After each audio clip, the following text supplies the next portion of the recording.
Alrighty! What's up, motherfuckers and scumbags? Peter Gilmore here for a late Friday night video right here on the one and only channel for greatness, Killer of Demons 669. Thank you all for watching. As always, make sure you like the video, hit that subscribe button down below on this channel and all my other 4 channels, which are down there, dude, in the description box. And as always, follow me on Facebook, follow me on Twitter and Instagram.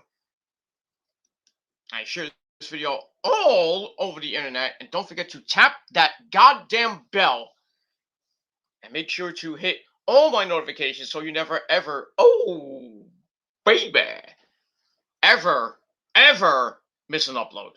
And that's all you gotta do.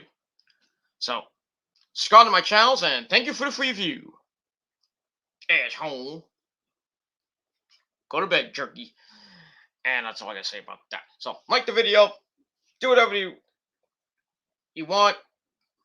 Dislike the video because you're a jealous fuck. And that's basically it. Like the video, dislike the video, I really don't care. Subscribe to my channels. And subscribe to my channels. And follow me on social media. Share the videos all over the internet. Don't forget to tap that bell. As I said so. I'll come to your house and make you hit that bell. And that's pretty much all I gotta say about that.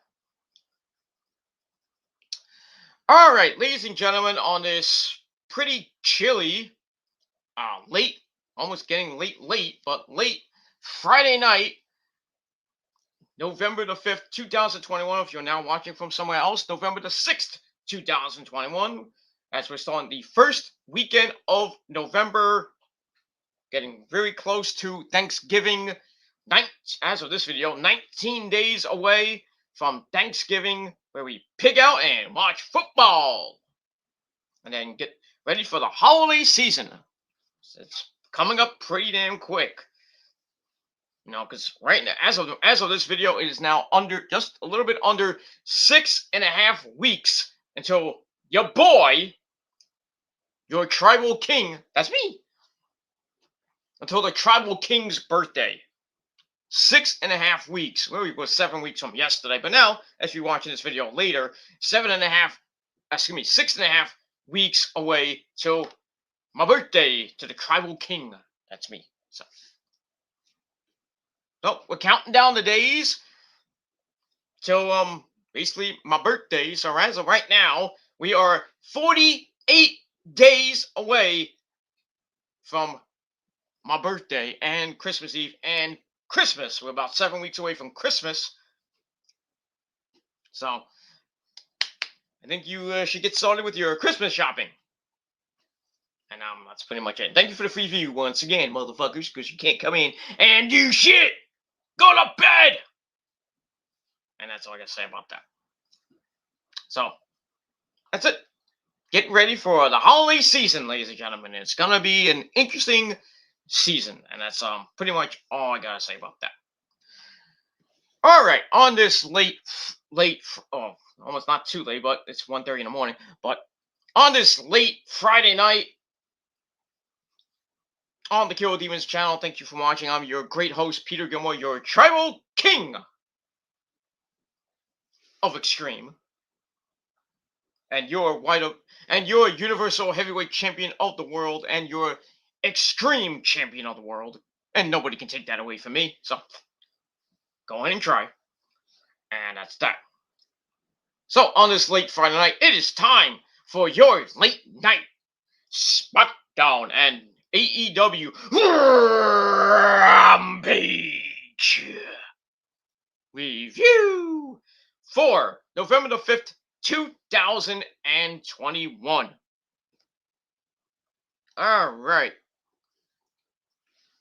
All right, let's get into it. Let's get sexy. Let's get wet.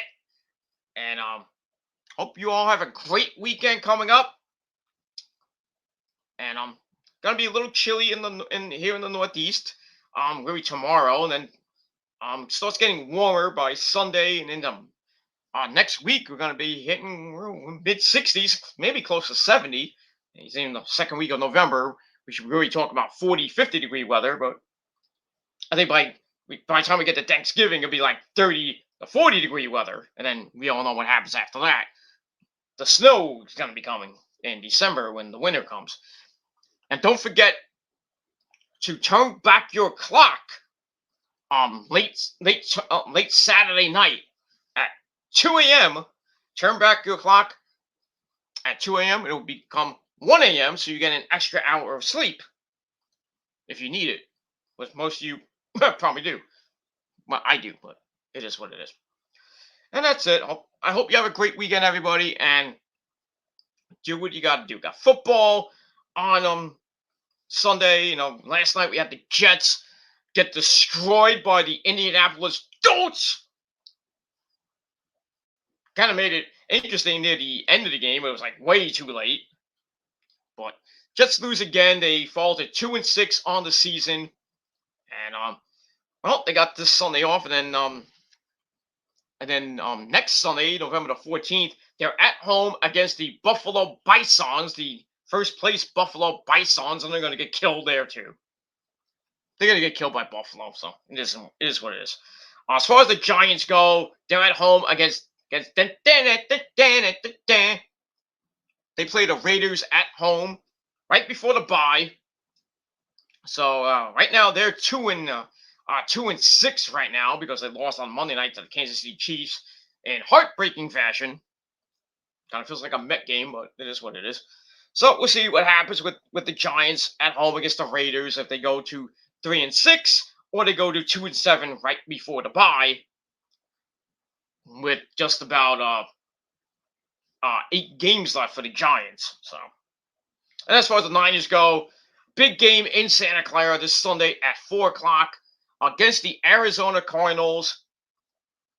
Cardinals come in at 7-1. The Niners are at 3-4.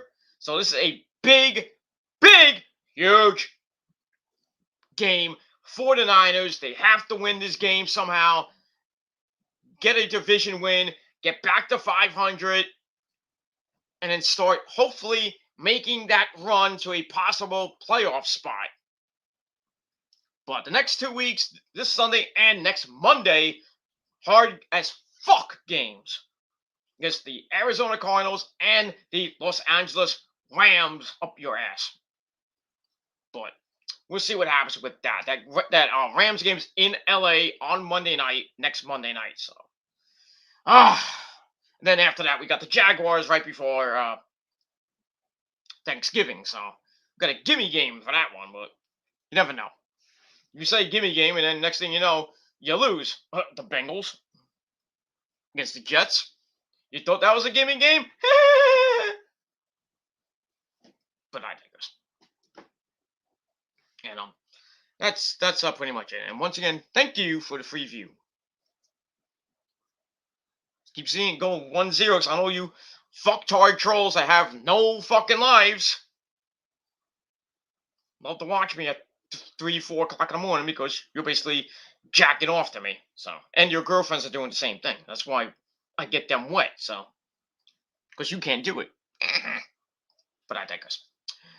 All right. So hopefully y'all all have a great weekend. My weekend's gonna already started. So, is what it is.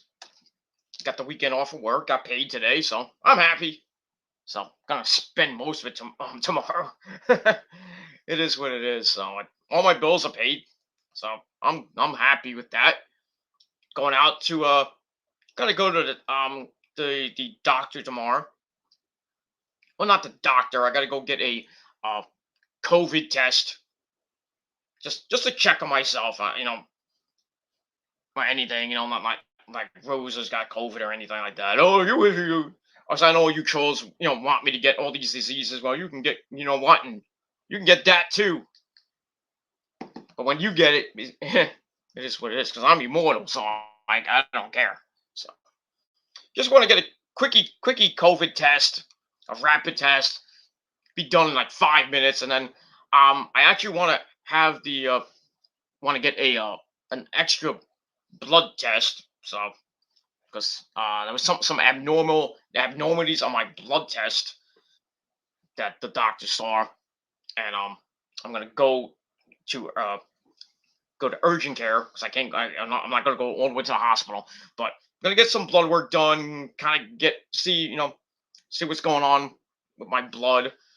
Get an HIV test just in case, because me and the missus, we go at it every single night, but you never know. But I mean, we wrap it up. I wrap it up, so I have no problem with that. So, but just to check, I'm not sick or anything. Maybe in the head, but but it is what it is. And also, I want to have the doctor check my legs because holy crap, ladies and gentlemen, I know you trolls will love this, but I went to take a nap about a half hour before Smackdown.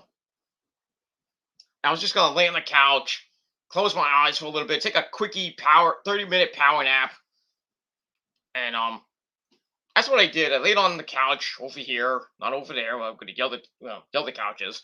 Laid on the small couch, and I seemed to kind of fall asleep. But I had Smackdown on the TV so I can hear it while I'm taking kind of a power nap. And I could always I have it on DVR, so I didn't have to worry about it. So, but anyway, long story short, I'm like laying down, and then I moved, changed positions, and next thing I know, I felt like I got shot in the fucking leg. I mean, shot. I mean, if you get shot in the leg or you get a sharp pain in your leg, it fucking hurts. And I've had problems with my calves lately. I don't know. I mean, just because I don't stretch much, I'm kind of neglecting doing my stretching of my legs.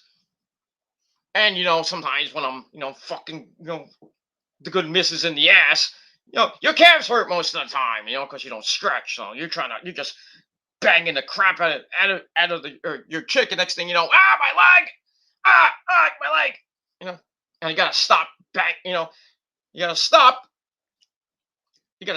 take a minute, and then kind of rub your leg out, try to get the circulation back in your leg, and then you keep going in doggy style position, or you just change to maybe cowgirl position, or you just stop, period.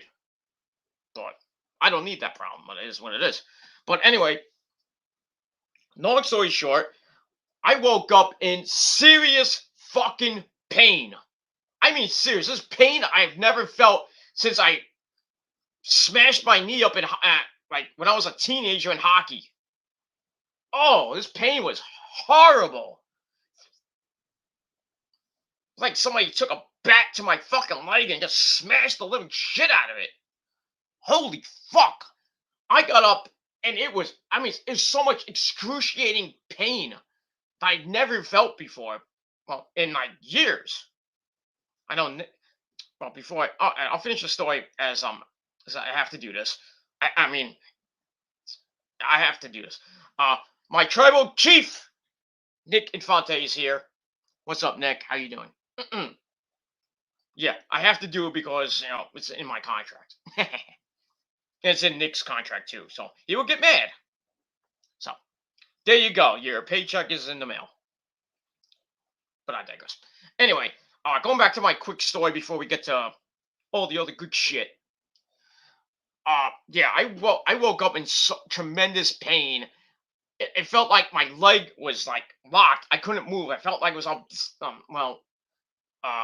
stiff, if you will, not stiff dick. That's for you ladies at home. But my leg was fucked up, and I'm trying to move, and the pain is just zoom, zoom, zoom, like a freaking lightning bolt hit my freaking leg. I couldn't even move, and I'm Rose is at her friend's house today. Was at her friend's house today. She's coming home tomorrow. So yeah, I'm going to dinner. I'm going to dinner with her at my parents' house tomorrow. So I gotta, she's gonna meet me there. So, but anyway, I'm screaming in pain. I have nobody here except the wrestling cat. The wrestling cat's not gonna help me. So I'm screaming in pain. Thankfully, I had my phone next to me, and I was about to call, 911 for my freaking leg because I couldn't freaking move. I'm like, but I kind of moved, and I'm like, and I was about to have a panic attack as well. So it was not a good night. But long story short is I got up. I didn't get up. I kind of like sat up, and I was like trying to just get the pain to go away. I was trying to move my lower extremities. Um, but thankfully the pain has subsided. There's still some residual pain in my calf on both legs now. Went from one leg now to the other leg. I don't know how that happens, but I had to call the missus, and she's telling me to take a codeine. So I took a codeine, and then I was fine. I was just like walking around, trying to loosen up the legs and everything, drinking water. I think it's because I drank too much soda. I only had like, excuse me, I only had 2 glasses of soda. So today, that was for lunch. Uh, this morning I had waffles and and some sausage, and I had some water mixed in with some fruit punch mix. So I had that, and then I decided to take a nap right before Smackdown, and I got up. My leg was like gone. I was like, I can't move my fucking left leg. I'm like, what the fuck?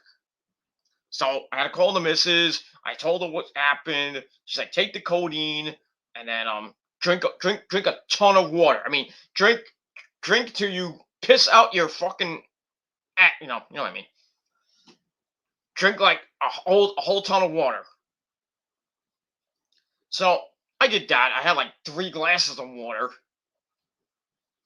and as of right now, I'm fine now, but my legs are still kind of a little weak.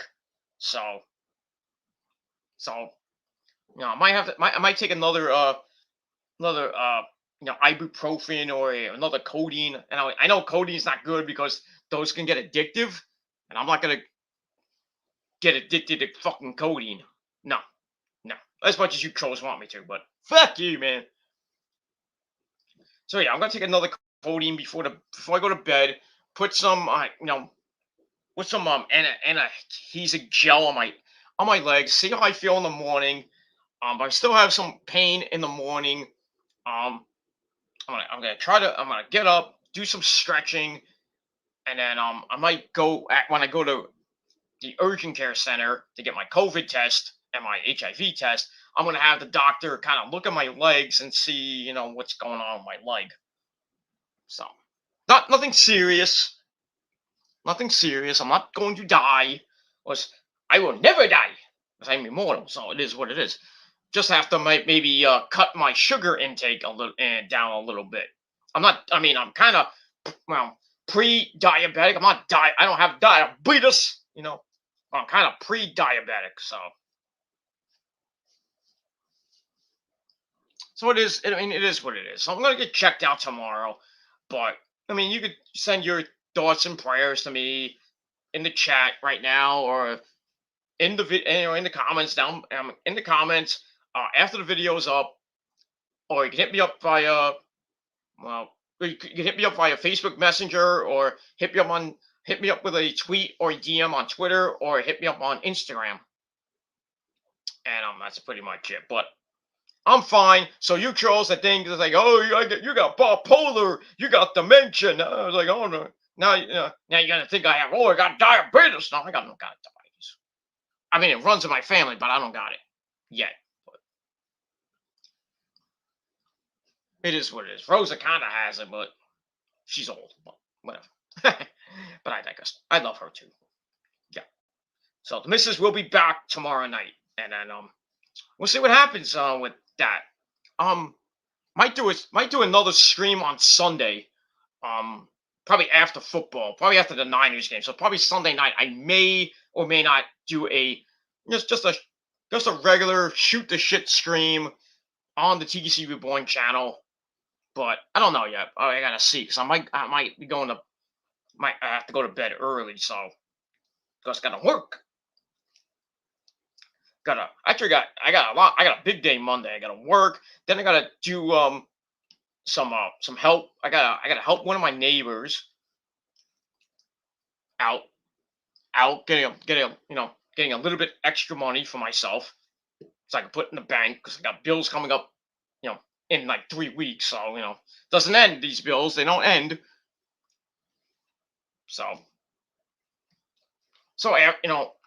after I finish work on Monday, I gotta go to a neighbor's house and clean their little backyard, and clean their front yard full of leaves and stuff. I'm gonna get paid a little bit. I don't know how much, but I gotta call a neighbor on Sunday, actually, because I have a neighborhood app. So most of you may know it, most of you not, but yeah, I have a neighborhood app, and I usually get some notifications and stuff of people that need help, doing things and stuff. It's like, hey, you want to clean my gutter? You can come over and clean my gutter, and I'll give you some money. I mean, it is what it is. I'm gonna, why not make an extra couple bucks? Not that I need it, but always nice to make a little bit of money and help your fellow neighbor. So yeah, so I'm gonna do that late, probably in the afternoon on Monday, and then I'm gonna come home and watch Monday Night Snore. Probably go to bed right after that. As soon as Raw goes on the air, I go to sleep, and then I get up at 11, and then I gotta have a nice sensible dinner, and then go back to bed. You know what I mean? It is what it is. But that's pretty much all I gotta say about that. So yeah, it's gonna be an interesting weekend, and the start of next week is gonna be a little bit interesting, and then we'll see what happens with that as we roll on into the month of November, and we get closer and closer. We got Veterans Day coming up this Thursday to honor our veterans and all the men and women in the armed forces and all that other shit. Then we got Thanksgiving 2 weeks after that. And then right after Thanksgiving, we got Hanukkah for you Jewish people out there. And then we start the holiday season and the countdown till the greatest day in all of history. And that is Christmas Eve, my birthday, along with Jesus Christ and our good friend Lemmy Kilmister from Motorhead, who will be another year older. But I still got, you still got a wart in my face. Ace of Spades got a wart in my face. Look out with you, cock out. So yeah, that is the greatest day in the history of the world. Not Christmas, not New Year's Eve, not Valentine's Day. It is December the 24th, ladies and gentlemen, the greatest day in the world, because not only is Lemmy Kilmore a legend, a rock and roll legend like Lemmy, born on Christmas Eve, our Lord and Savior Jesus Christ was born on that day, but your tribal king was born on that day. And that's pretty much it.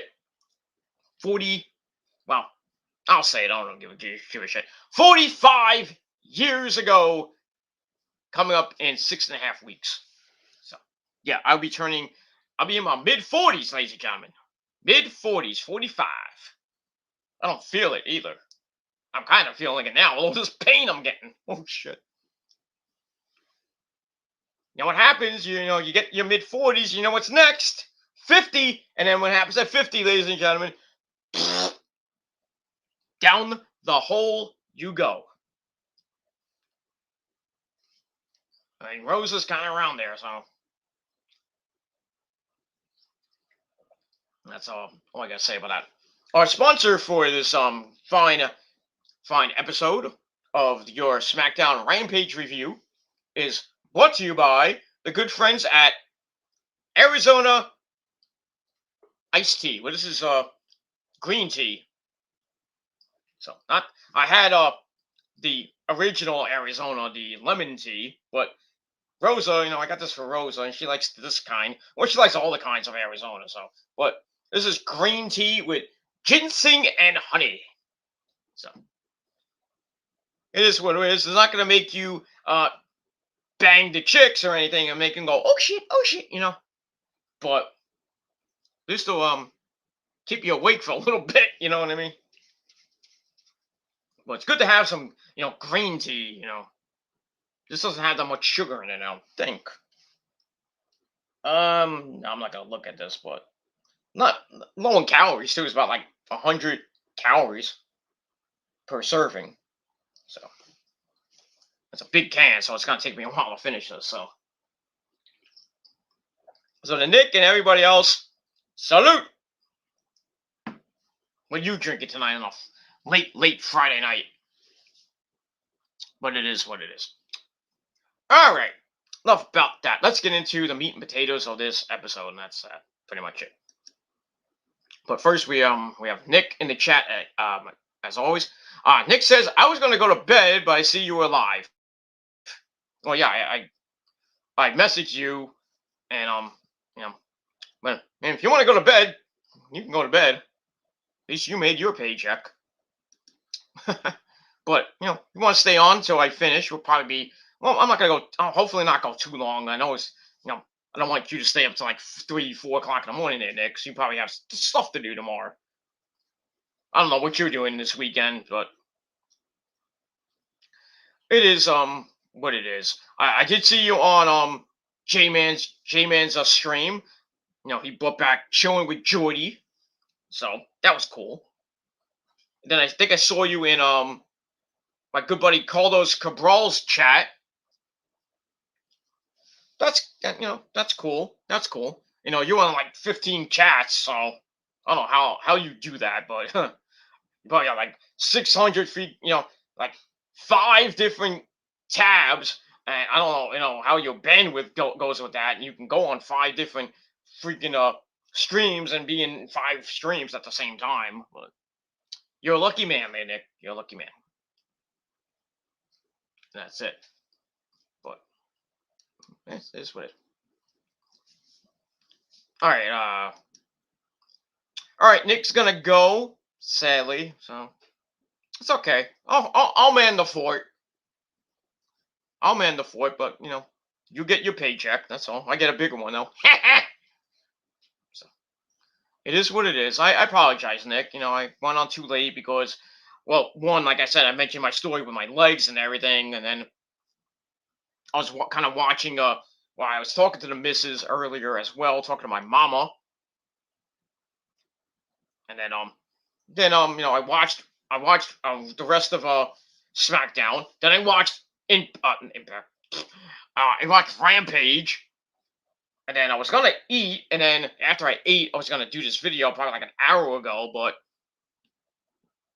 the missus called again because she misses me so much. So I was on the phone with her. Then while I was on the phone, I was watching Star Wars Episode 2: Attack of the Clones.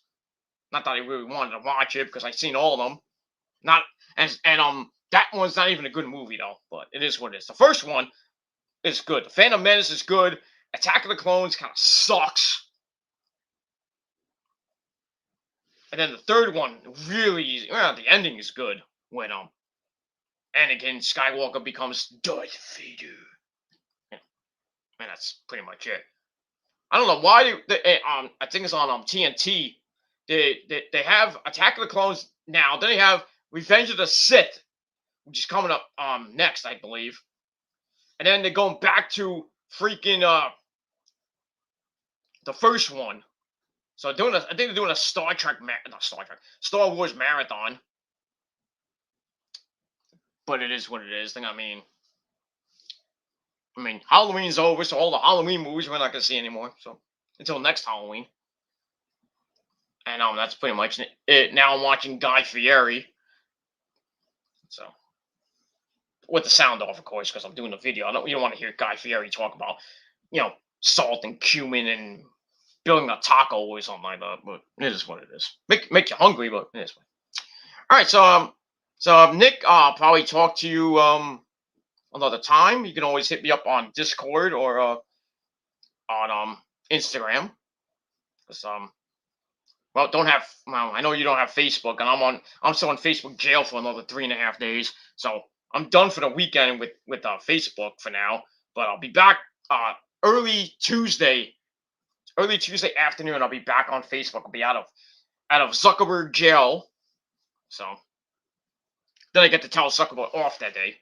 So it is what it is. I know that's that. But gotta go to bed. Gotta go to bed, Nick. So I'll talk to you another time. But if you want to stay up and watch me till you pass out, go ahead. That's that.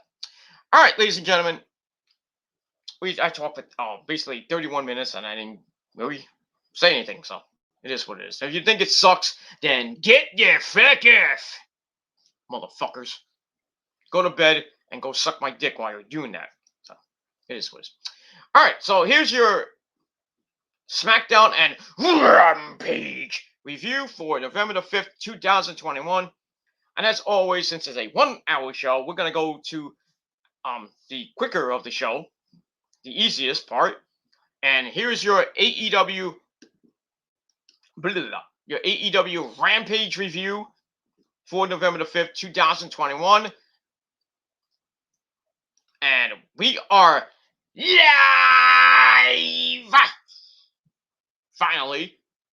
Finally live on a Friday night for Rampage. We are at the Chaffetz Arena in that great city of, well, not that great, but St. Louis, Missouri.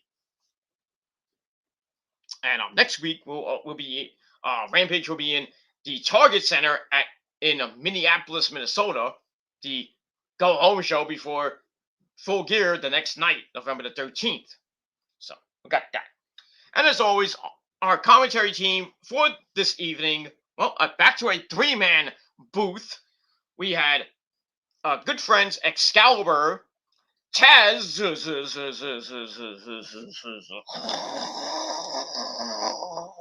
Red Hook, brother. Oh, sorry. So yeah, Excalibur, Taz, and the FTW champion Ricky Starks. I mean, is that all Ricky Starks is good for now? Is just doing commentary on Friday night? I mean, are we gonna ever see him fight?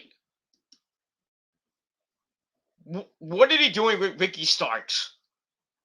They're just gonna put him with Taz on Friday night with Excalibur and sometimes Chris Jericho on commentary. I mean, is he ever gonna defend that damn belt? That's why when Brian Cage came in with Taz, and then Taz brings back the FTW title, I was like, oh no. I was like, yep, the FTW title is gonna be like almost like the 24/7 title, which barely gets defended anyway in WWE. So it is what it is. And last night we talked about all the WWE releases. Why didn't they release all the 24/7 people? Well, they kind of did with Lindsay Dorado and Gran Metalik of the Lucha Jobber Party. Why couldn't they release Akira Tozawa? Why couldn't they release Drew Gulak? Or Drake Maverick? He's not doing anything except sucking ass on the UK shows. Because they're taping those shows. They taped those shows this weekend. Why? I mean, I hate to say, but why didn't they get rid of Reggie? I don't know. I like Reggie, but I mean, yeah. Why couldn't they get rid of our Truth? Why didn't they get rid of our Truth? Because he's comedy relief, and Vince loves the guy. Not like that. Well, we don't know that, but it is what it is. I mean, I read a story on Ringside News that Kurt Angle was talking about Vince McMahon likes black women or something like that. Well, if that's true, then why is Naomi jobbing? Why is Bianca Belair not the champion anymore? And we all remember Kurt Angle back in the day kind of almost had sex with Booker T's wife, Sharmell. King Booker. So just had to say that. So it is what it is. You can't really say that Vince McMahon's racist. Well, it kind of is because we don't have many black champions in the WWE or in AEW. Or for that matter, in any promotion. Even in Ring of... Well, we did have some in Ring of Honor. Shane Taylor Productions, so... The 6-man tag team champions. Kenny King was a champion at one point. Jonathan Gresham was the pure champion. So we really can't say, there's racism in wrestling. There's like, oh, we don't have any black champions. Yeah, we have some. Not many, but it is what it is. I mean, we got a black champion now in Big E.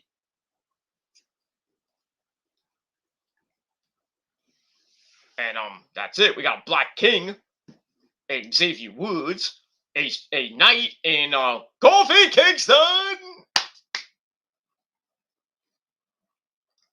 And then other than that, you really don't have a black champion on the main roster or on NXT.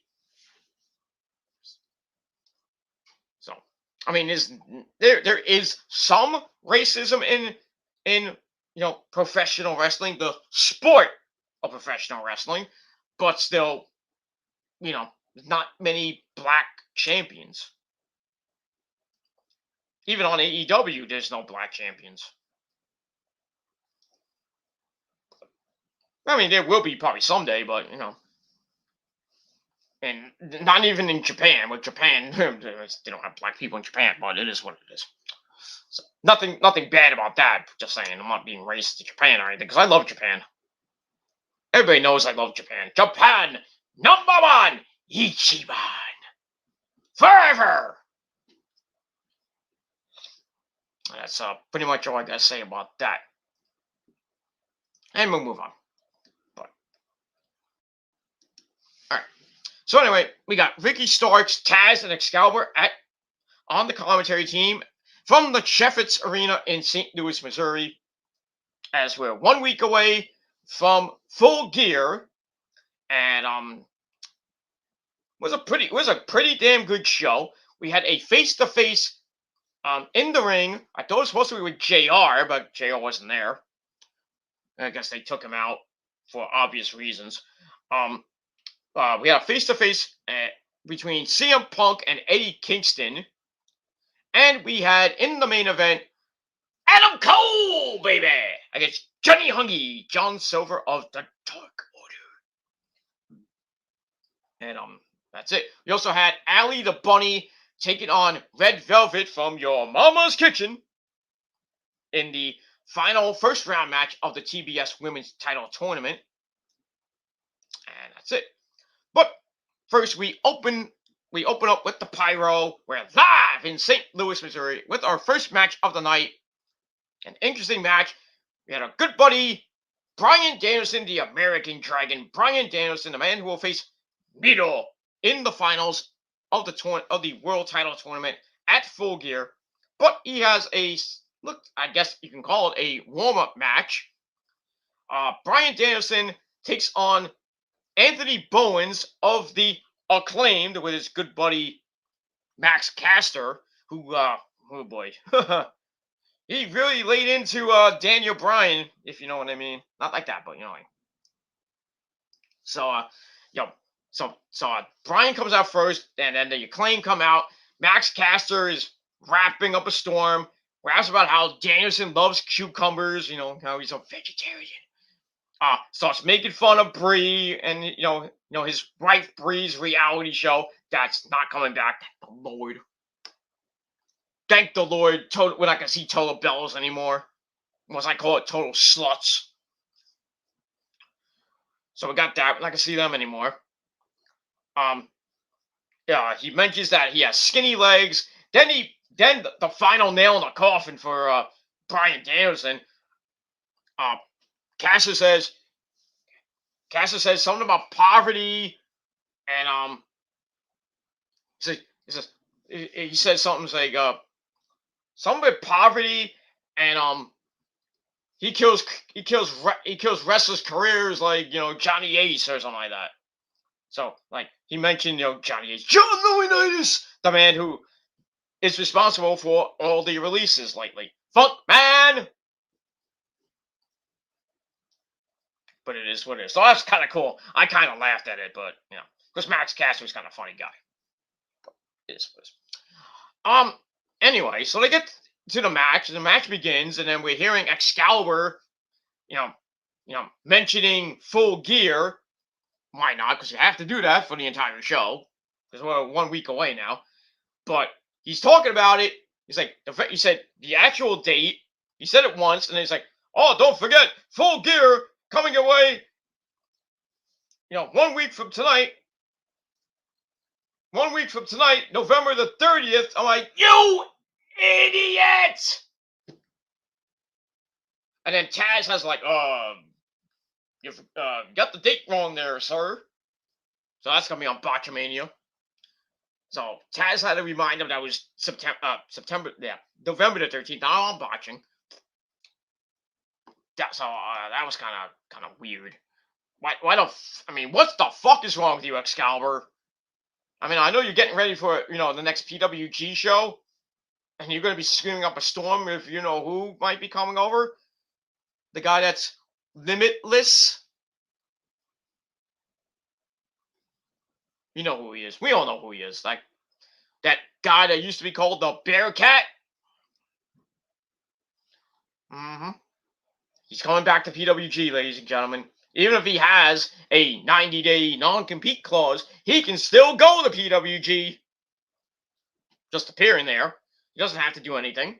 He'll just appear and then come February the 2nd, he can go anywhere he damn well pleases. PWG, AEW, or at this point, Impact, or go to Japan, or your local indie fed. But right now, Tony Khan, he's counting his money and he's salivating, waiting for February the 2nd to come around. And really December the 2nd too.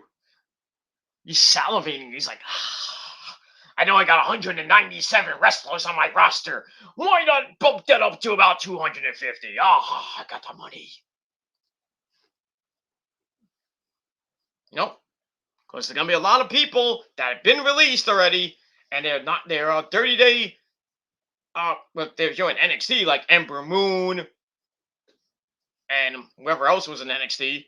That's a big name, like Frankie Monet, Taya Valkyrie. Those are the two big names.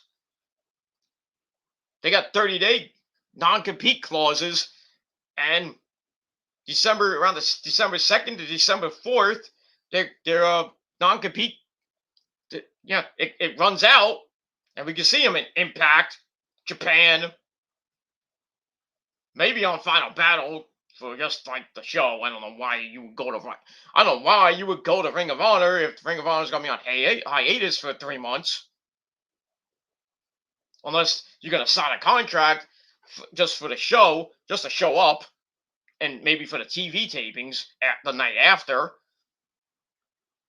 just to get a little bit of money before the holidays, because you're gonna buy some, buy the kiddies some Christmas presents and shit. But I don't know, why would you go to Ring of Honor for 2 shows? Just figure that one out. But yeah, we probably see Ember Moon and Taya Valkyrie probably in Impact or in AEW by December the 4th or December the 5th.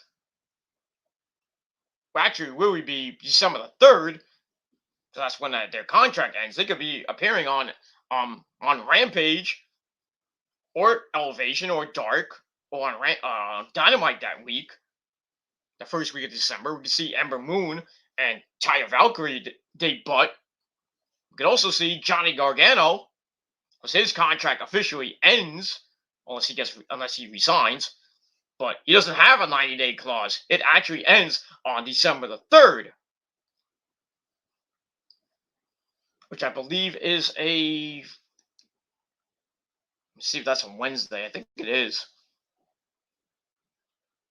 No, that's a Friday actually. So he can appear on Rampage that night.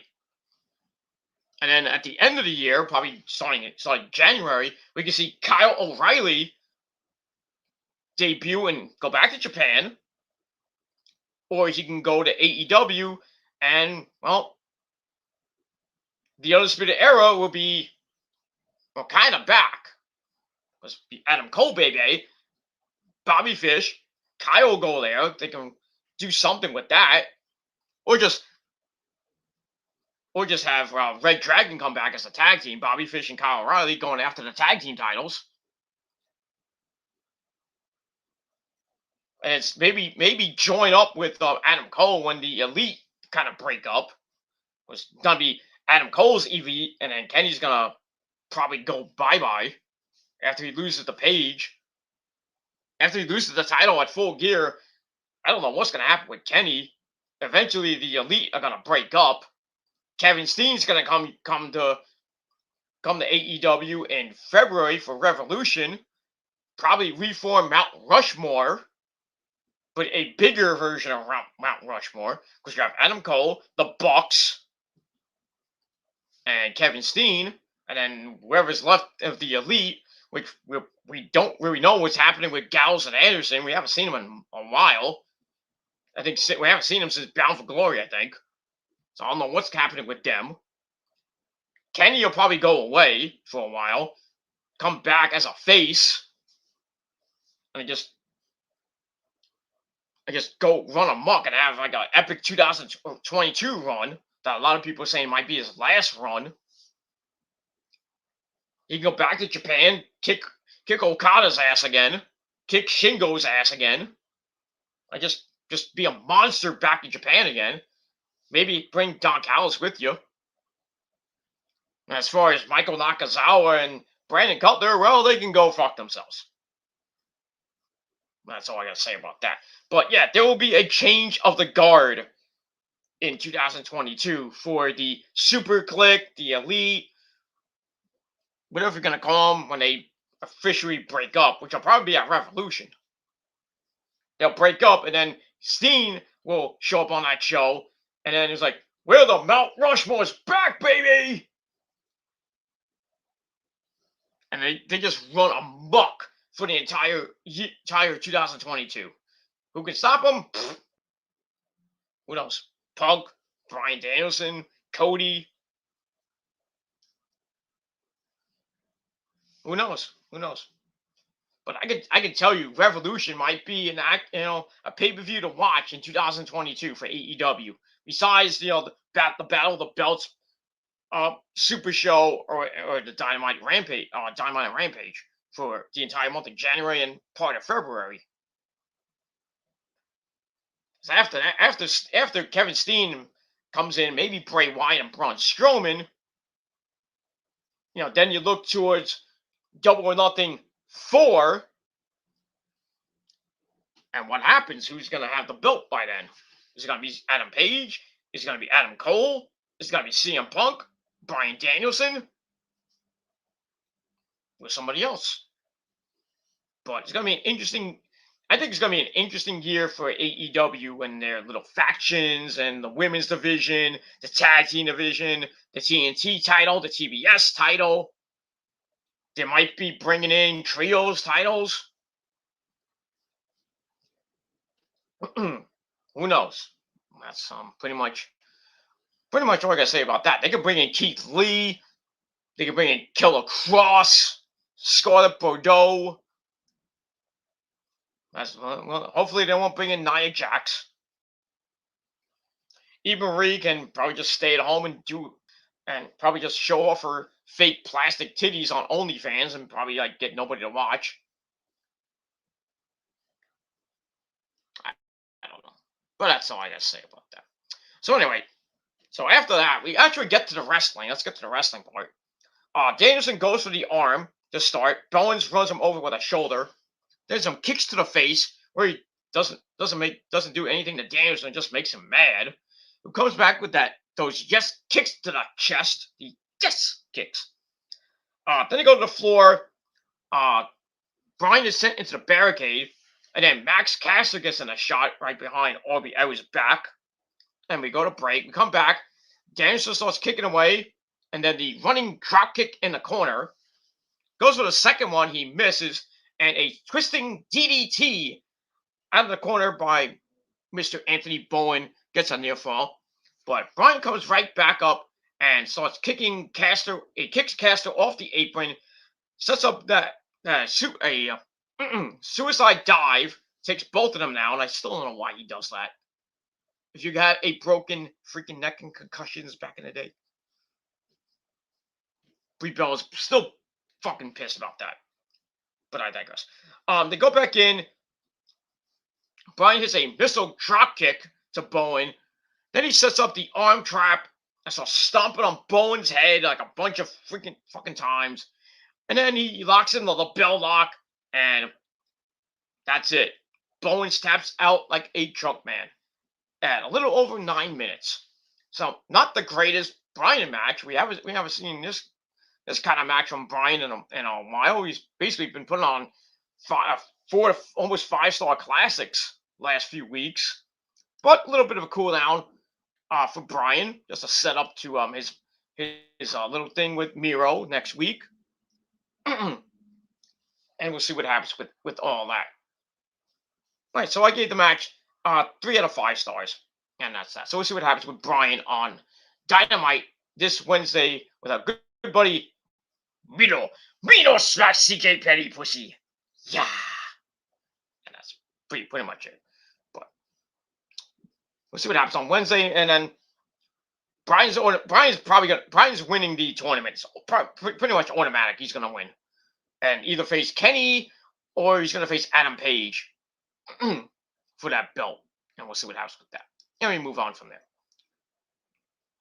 All right. After that, we get a video of Cody versus Andrade from Dynamite this past Wednesday, where FTR hit Cody in the face with the AAA tag team belts, which made Andrade get the win.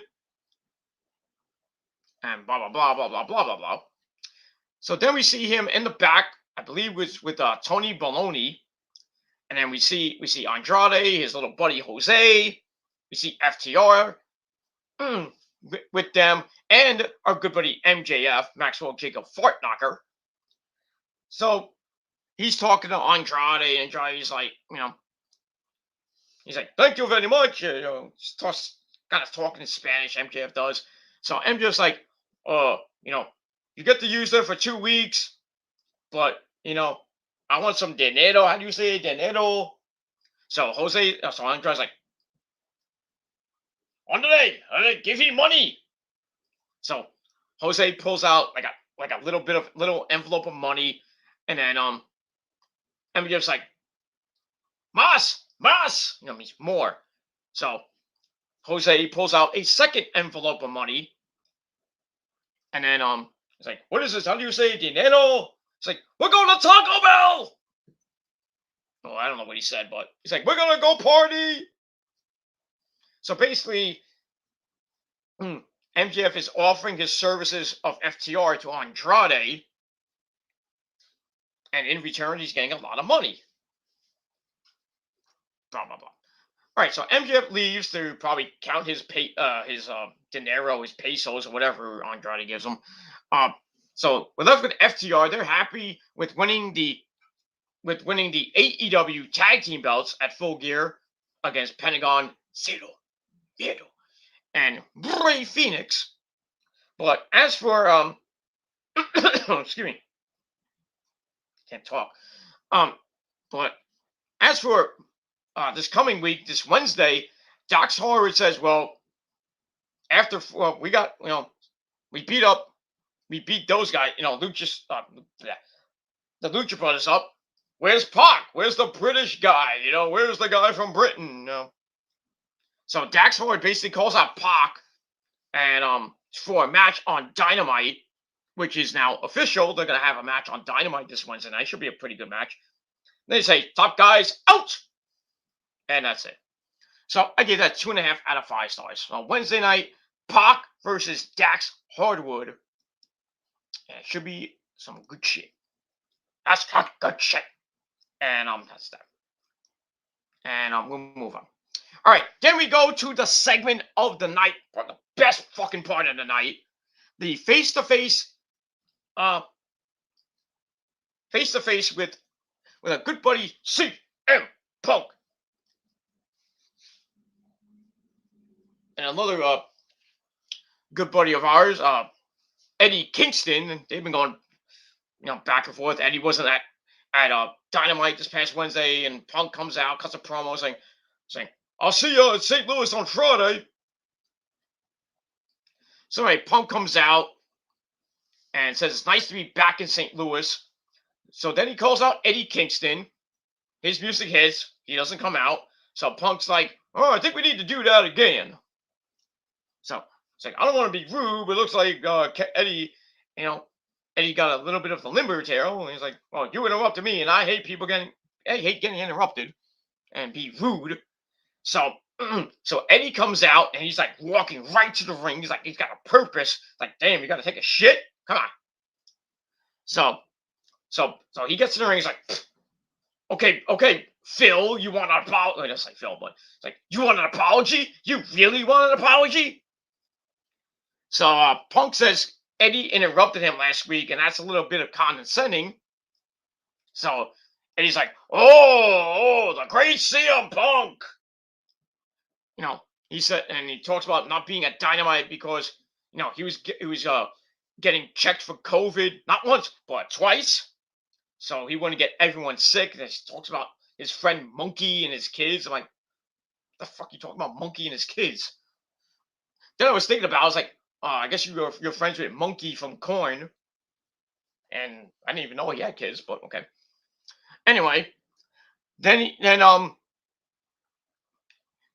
we get the world's smallest violin. He goes like this. I thought he was doing the Too Sweet song for a second. I was like, what are you doing this for? That was kind of weird. Then he gives a rather forced and really quick apology. He's like, you want an apology? Okay, I apologize. But he tells Punk he wants to know who he really is. And Punk's like, so much for that apology.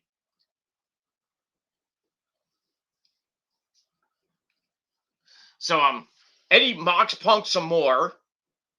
Kind of talks about, I'll get to that in a minute. Yeah, mocks Punk some more. And he talks about how Punk was one of his heroes back in the day when he was getting into the business in Ring of Honor and Chikara and all those other promotions. He names off Samoa Joe, Homicide, who else? I think he mentioned somebody else. But I think the big names were Samoa Joe, Homicide, and the Amazing Red, because they were in Ring of Honor.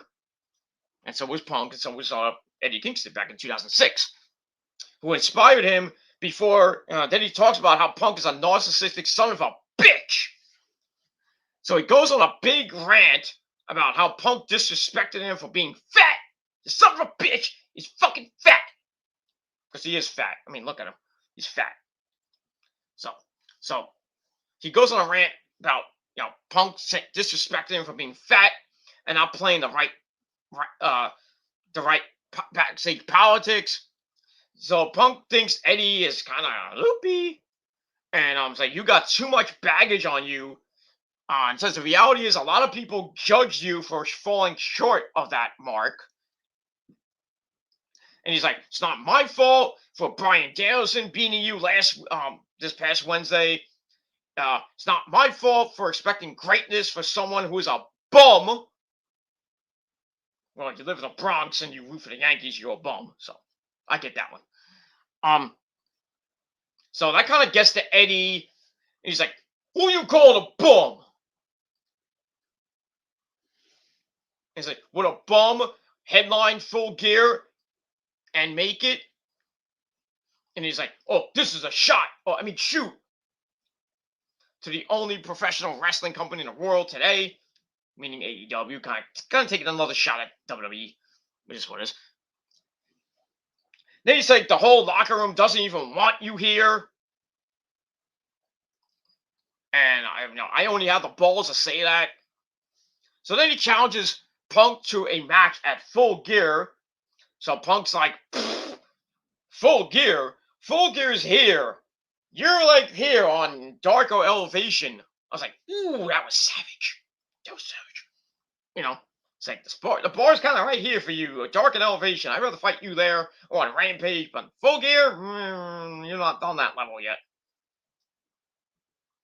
So Kingston gets mad. He's like, fight me! Fight me! Fight me at Full Gear, you son of a bitch! So Punk's like, okay, you want me to fight you? Let's check for the fans thing. The fans going, yeah, let's do it. So Punk's like, well, I'll see you on the 13th, which is next Saturday. But before he can leave, Eddie says, I'm gonna beat you up, and then after I beat you up, you can go away for 7 more. You can quit and go away for 7 more years. So Punk takes offense to that. Head busts him right in the face, and the fight is on. Then we have the referees coming out, and then like the agents come out, like Sanjay Dutt comes out. I didn't even know he was in AEW. Then I think Jerry Lynn came out. Some other people come out, and then like 3 security guards come out, and they try to break him up. That doesn't work because they try to stop him. They're going at it, the usual break apart stuff. Like, oh, I'm going on. He's still going on.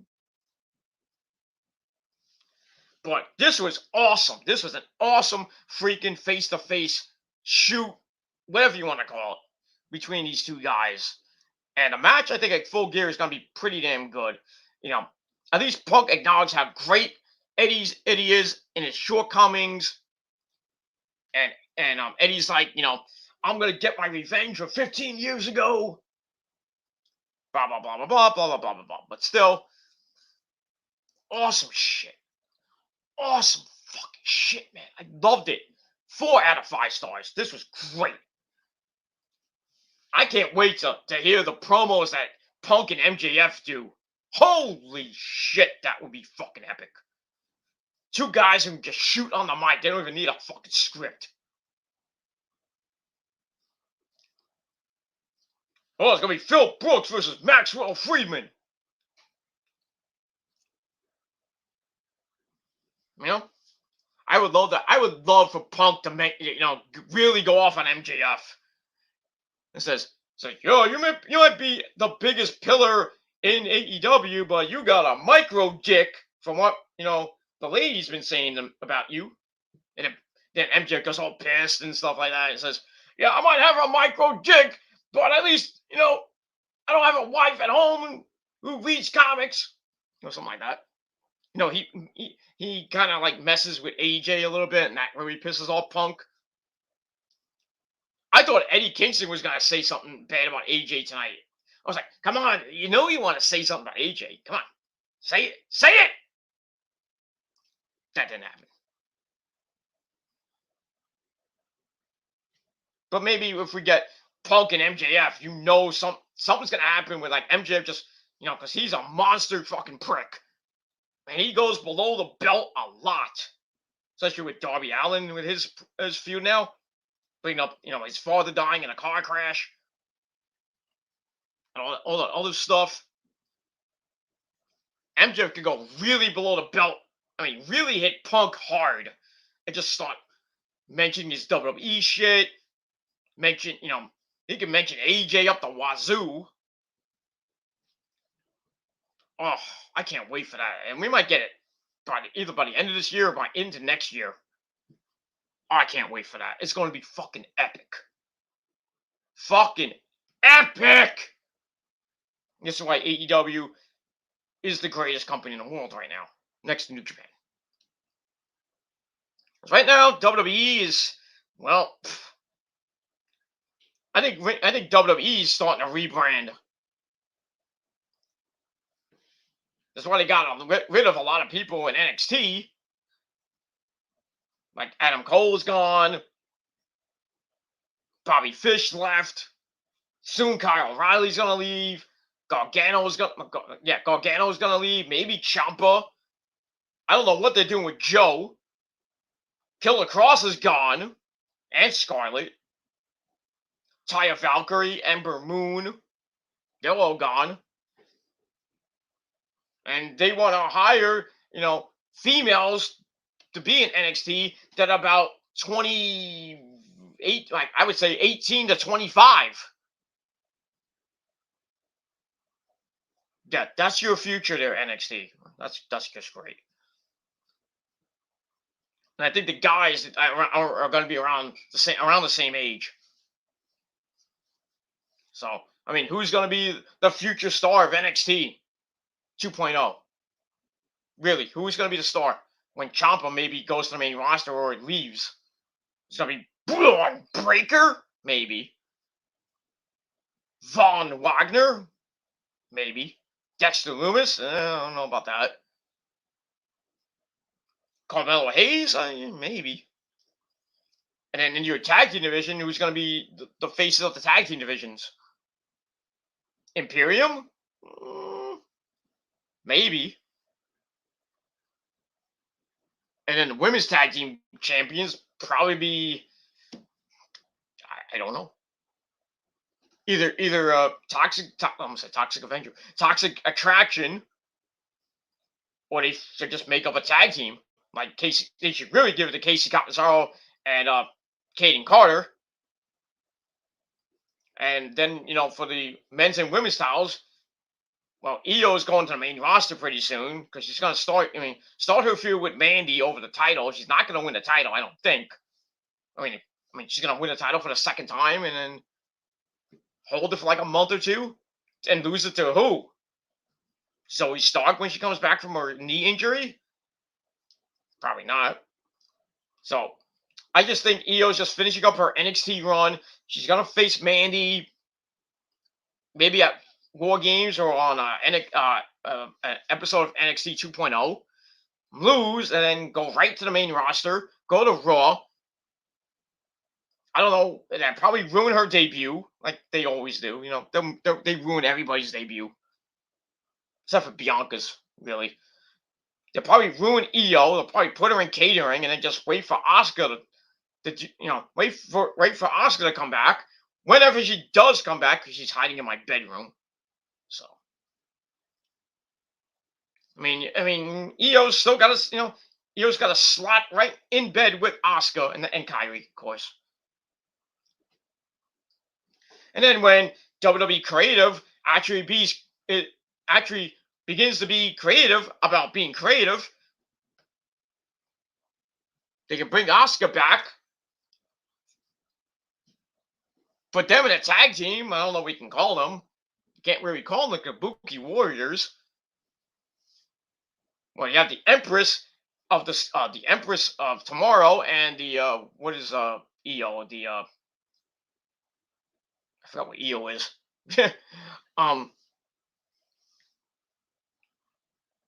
Well, we have Kyrie's the Pirate. Oh, Jack the Pirate. No. Yeah.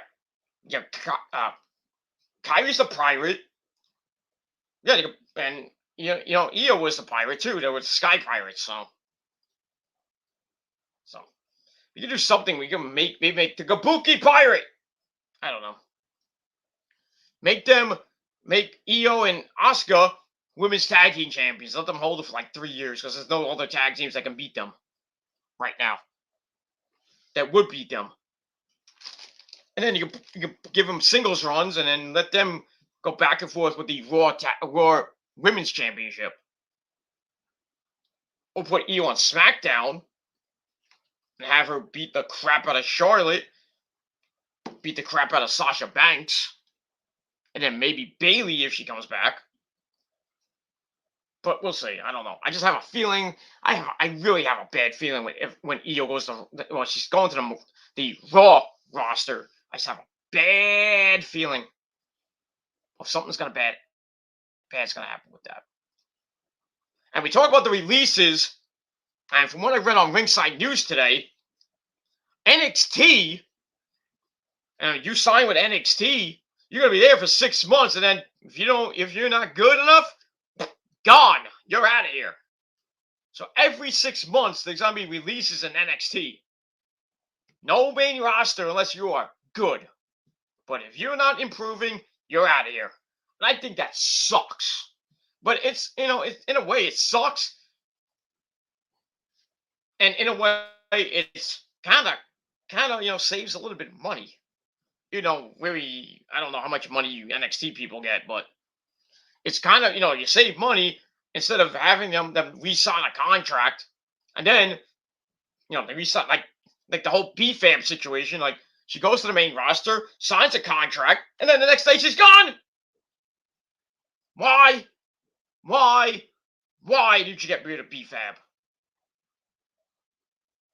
Basically, you just killed the entire Hit Row faction.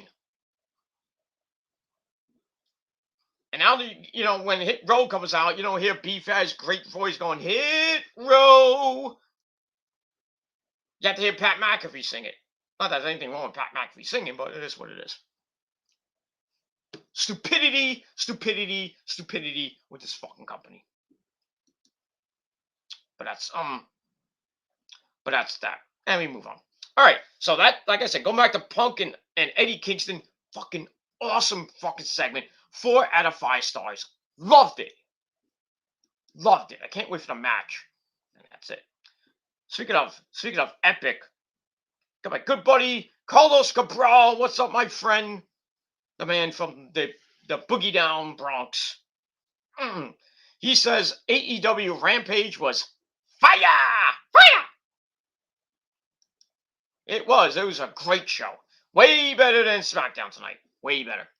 Not, the rating's not going to show it, but it was live, so I would think the rating would be, I would say, between 500 and maybe 650.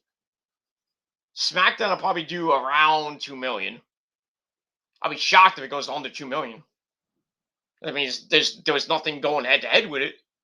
No, baseball's gone. Baseball's done. I mean, there was hockey tonight. The Rangers won tonight. Woohoo! Over the Edmonton Oilers. And then they play, I think, tomorrow in Calgary. Or Sunday. Yeah, tomorrow. I think tomorrow's Sunday in Calgary to end their Canadian road trip. They come right back home next week. And you thought the Rangers were going to suck this year. How are those Icelander fans doing now? How are those Icelanders doing right now? Not so good. Not so good. How are the Devils doing? Not so good. The Icelander fans can go fuck themselves, and then that excuse me. That fucking arena, the new Nassau Mausoleum, with those dirty bastard fans they have. Go get me some fish sticks. Oh, they don't use that logo anymore. But still, get me a fish stick. That's all I gotta say about that. All right. Moving on from the epic Punk Eddie Kingston segment. That was just 4 out of 5 stars. Epic fucking shit. We go to the back. We see Christian Cage, and the rest of we have Jungle Boy, Jack Perry, and Luchasaurus with him, and Tony Baloney as well. So Christian mocks the idea of the Super Clique, the Young Bucks, and Adam Cole, baby. Basically calling themselves tough guys. Tough guy! Ho! So then Jungle Boy throws out the challenge at Full Gear for a 6-man tag team match at Full Gear, but not in just a normal trios match.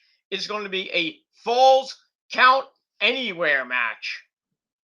So we can have a pinfall in the bathroom of the women's bathroom. That'd be nice, but we don't know. We'll see. I just hope the Super Clique beat the shit out of them, but they probably won't. I think I think Full Gear will be the start of the disintegration of the Elite, the Super Elite, I should say. And that's pretty much all I gotta say about that. All right, so I gave that 2.5 out of 5 stars. All right, after that, we get to match number 2, the final match in the first round of the TBS title, women's title tournament. We had Allie the Bunny taking on Red Velvet from Your Mama's Kitchen. Match was all right, nothing great. We saw Jade Cargo in the crowd with her little her manager, Smart Mark Sterling. And the winner of this match faces Jade Cargill in the quarterfinals of the tournament, which begins, I believe, Wednesday. So we'll see what happens with that. It was an okay match, 3.5 minutes. They go back and forth. Velvet charges of ring to start quick. They go on the floor. She starts yelling at Jade Cargill because I think they still have some animosity ever since I think the start of the ever since Rose to the Top started. They kind of go into their little actual beef, not in-ring beef. I'm talking about real beef. And Brandy has like, shut it down. But it looks like they're back at it again. Oh boy. So anyway, so Bunny got a little bit of offense. They got back in the ring. Velvet grabs a 1925 roller for a near fall, and then the Bunny hits a super kick, and then a kick to the stomach by Red Velvet drops Bunny, though, and then Red Velvet finishes her off with the final slice. A pizza? Yeah. The final slice. She wins the match. 1, 2, 3. She goes on to the second round, the quarterfinals, and she will face Jade Cargill in the second round. And we'll see what happens with that. 3.5 minute match. I gave 2.25 out of 5 stars. That's pretty much it. And then after the match, they start yelling at each other, and Mark Sterling has to hold Jade back. And I think we heard like Red Velvet's like, I'm gonna beat you, bitch. So that kind of like woke Jade up. It's like, oh, you call me a bitch? Bitch! There's some animosity between those ladies. Holy shit. And that's what I gotta say about that. So we'll see what happens in the second round of that tournament. And that's that.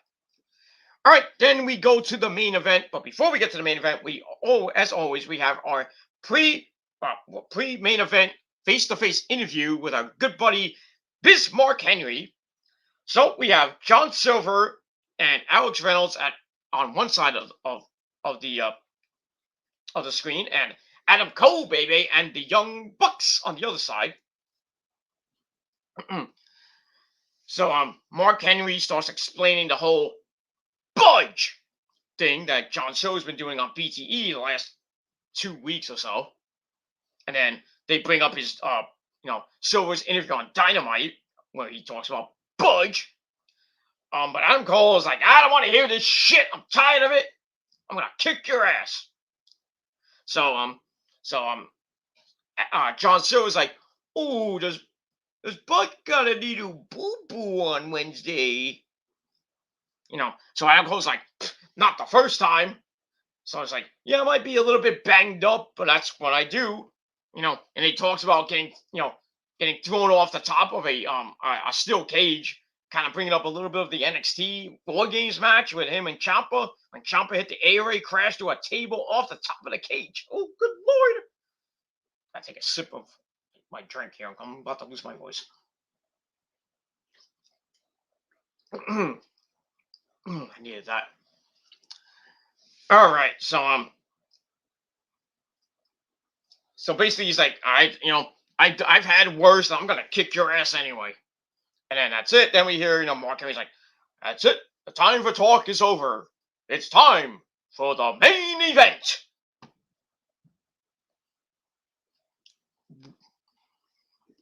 Why do you have that? I know you're supposed to it's a hype thing, like a Saturday Night's main event type thing, but I'm getting sick of that shit. Just have him just do promos. We don't need Mark Henry. Bismarck Henry. Get him out of there.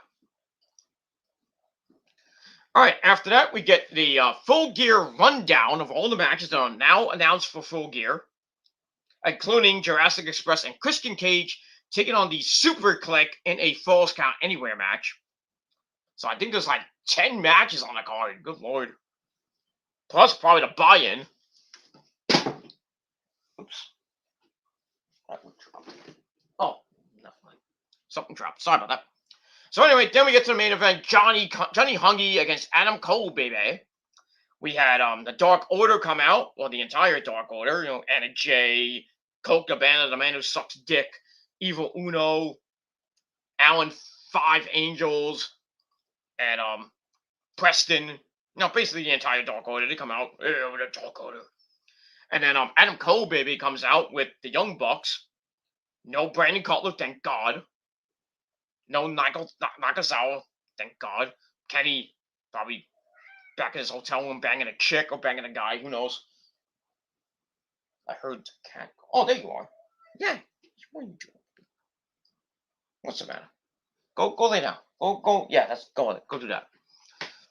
All right, so Adam Cole gets in the ring. He does the Adam Cole, baby, stuff. And then John Silver starts mocking him. He's like,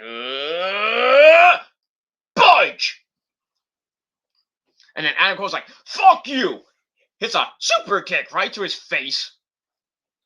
And then most of the match, he's kind of playing off the after effects of concussion. Maybe he still has maybe a little bit of a concussion. I don't know. Silver gets in a few shots. But that's it. Cole snap Mares him to the floor, setting up the camel clutch into the lovely double kiss by the Bucks. I think that started in Ring of Honor, actually, 2017. I don't know if that started in PWG. I gotta look at the tapes. But anyway, so we go to break, we come back, they go back and forth. Silver gets the better of it, goes for a suplex, gets counted into the collateral damage bling buster on the knee. Goes to the cover. Cole gets a near fall, and then Silver starts running him over again. Then the Bucks try to get involved. Then the rest of the Dark Order come out and they cut him off, and basically chaos at ringside. Silver blocks the low blow that Adam Cole is trying to do, and he hits a humongous helicopter bomb. I forget what he calls that actually. And I was like, oh, God, Adam Cole's going to lose his first match in AEW. But thankfully, he kicked out at 2. Then he go up top, go for it. Silver goes for a superplex. It gets broken up. And then Cole hits a super kick right into the boom. The last shot. 1, 2, 3. Adam Cole, baby, continues to be undefeated in singles competition as he wins in just over 11 minutes. Match was pretty good. I gave it 3.25 out of 5 stars. And that's it for Rampage. And that's that. So your results, once again, Bryan Danielson beats Anthony Bowens with the bell lock. Red Velvet goes on to the quarterfinals of the TBS Women's Title Tournament. She beats the Bunny with the final slice. And in the main event, Adam Cole, baby, beats Johnny Hungy with the boom shot. And that's it. So this was a good Rampage, probably the best Rampage in the last month or so. I gave this a belch. No, I gave it 7.5 out of 10 stars. It was just that good. Good shit. Good shit, Rampage. Good shit tonight. And that's that. All right, let's go over to Smackdown real quick. And not much better, Smackdown. A little bit better than last week, which sucked. This week, a little bit better. Not much, but still, we had that. All right, so we're live from the Ford Center in Evansville, Indiana, with your commentary team of half-deaf Michael Cole and Pat McAfee. As we're 2 weeks away from Survivor Series, and basically we have no matches announced. I know it's Raw versus SmackDown, but we got no matches announced, and you got 2 weeks to go. You know that means Survivor Series is going to suck from the Barclays Center. And you know those Brooklyn fans are going to shit the bed. That's all I got to say about that. All right, so we start off SmackDown with the Bloodline and our Tribal Chief, Roman Reigns, Mr. Toughest himself, the Universal Champion of the world. He comes out with the Usos, and my name is Paul Heyman, as always. So Roman talks about, last week, he took last week off after where he's smashing Brock Lesnar, making him get a fine of $1 million. So he's like, did you miss me? He said, SmackDown sucked without me last week, but I'm back. So he's like, little no-name town, acknowledge me. And that's that. Then he mentions, he took the week off. He was on a private island running around naked. I think he said with his, well, he didn't mention it, but with his balls hanging out. Because he probably got massive balls. Who knows? And he's like, I ran around naked on the island. My wife loved it. I bet you she did. Because she's probably sucking your dick and riding your ginormous tribal chief cock. And probably getting back shots all night long. Lucky her. Good lord. So he was having a good time, but everybody else was not having a good time. He might just Brock getting fined with $1 million. Then he goes to Paul. He's like, wise man. Yes, my tribal chief? He's like, what happened to the Usos last week? So Heyman says it was a non-title match. So Roman's like, wise man, what happened to the Usos last week? You answer me now. You answer me properly.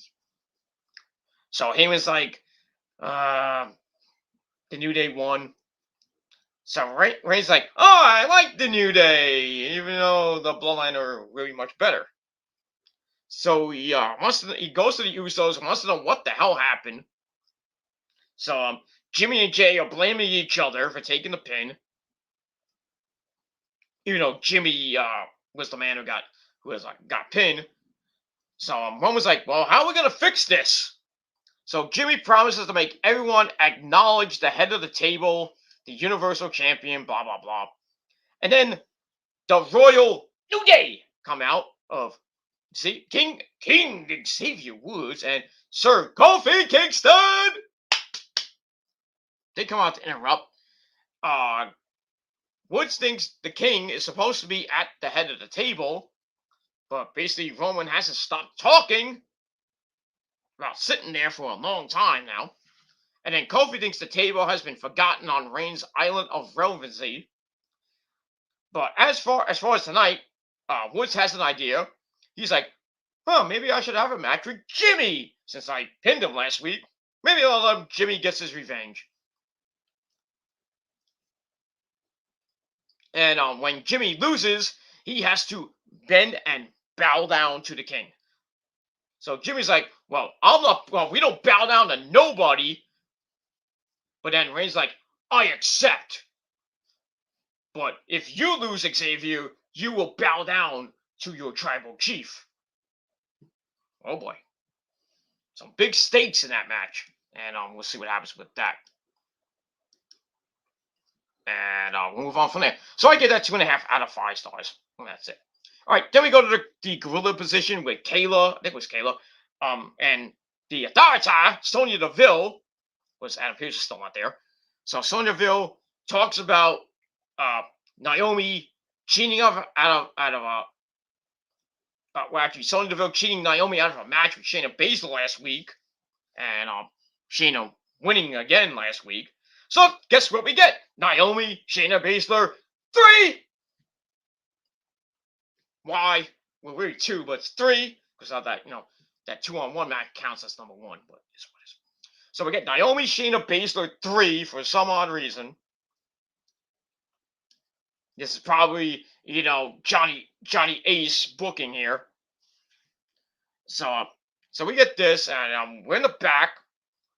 Anyway, Sonya insists that it's been tough love on Naomi, and then we get to the match. Pretty fast off for Naomi. She hits a Luke Des press, and then starts kicking Shayna in the face.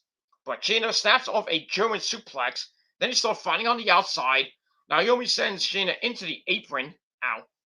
They go back in. A big high crossbody by Naomi gets a near fall on Shayna, but she drops Naomi on the apron. Ow. Then we go to break. Naomi hits the heat seeker on the apron. So they're doing a lot of apron work. Sunset Flip gets a near fall, but Shayna switches into the Kira Fida clutch. And it looks like she was about to tap Naomi out again, but that gets broken up with a rope break.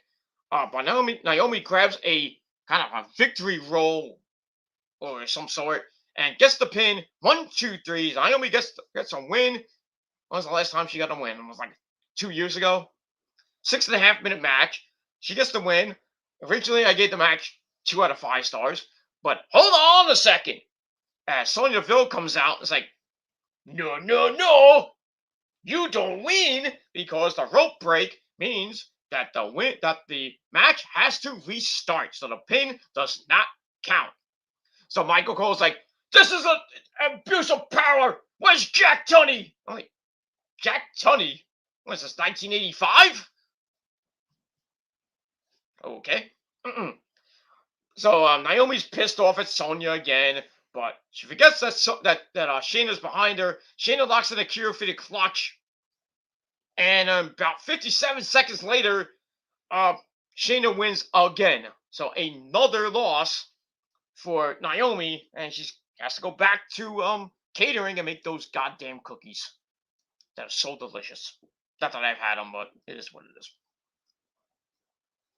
Maybe she can, maybe Naomi can go back to catering and console Dana Brooke because her new fiance, not Batista, her new fiance is in jail for a battery. I bet you, Dana Brooke's husband beat the shit out of her. Sucks to be you, Dana Brooke. You have no wrestling career. I mean, you're getting destroyed by Corey Graves on commentary, even though Corey Graves kind of, he really didn't have to do it, but he apologized. But still, you suck. And now sadly, you're getting beat up by your boyfriend or fiance. I mean, you can't catch a break, man. You cannot catch a break. Dana Brooke cannot catch a break. Maybe she should call Jekyll Knight and, whoever he is, just get with Jekyll Knight, and then that's it. Maybe she'll have a better life.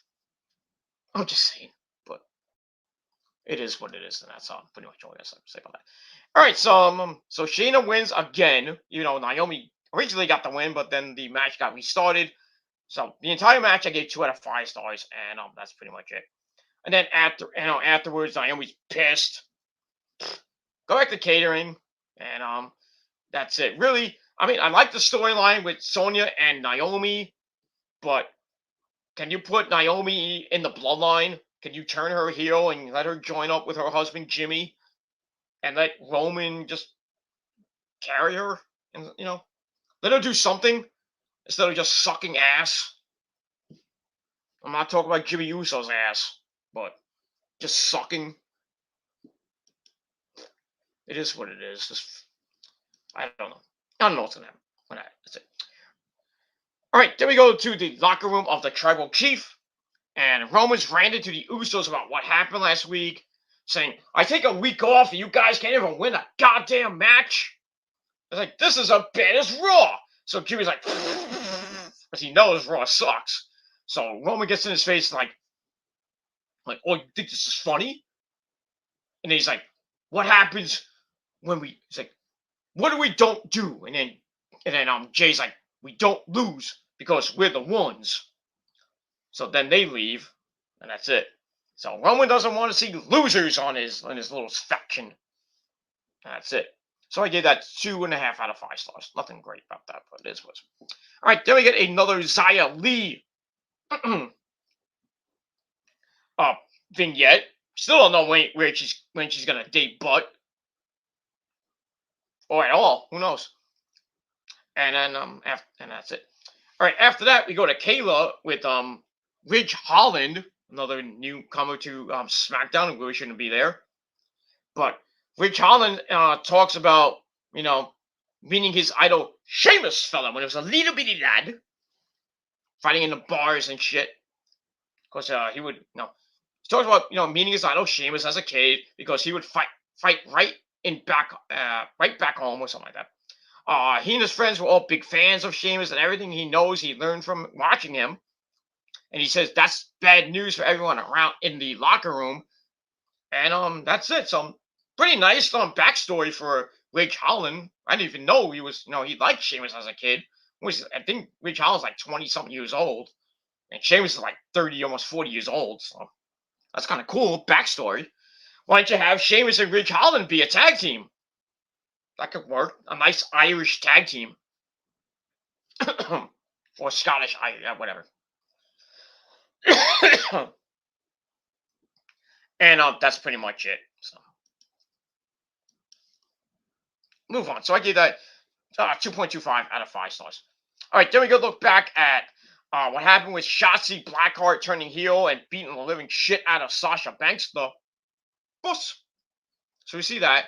Then we go to back with Erin, and she's with Shotzi. Shotzi talks about how she has lost everything from matches to the support of the WWE fans, the universe. She lost the biggest match of her career last week thanks to Sasha, which really set her off. She reached her breaking point, and now she's gonna run over everyone, even without her tank. And basically, kind of said, "I'm gonna kick Sasha's ass too," but basically a standard heel promo. Says, "I don't care about the fans.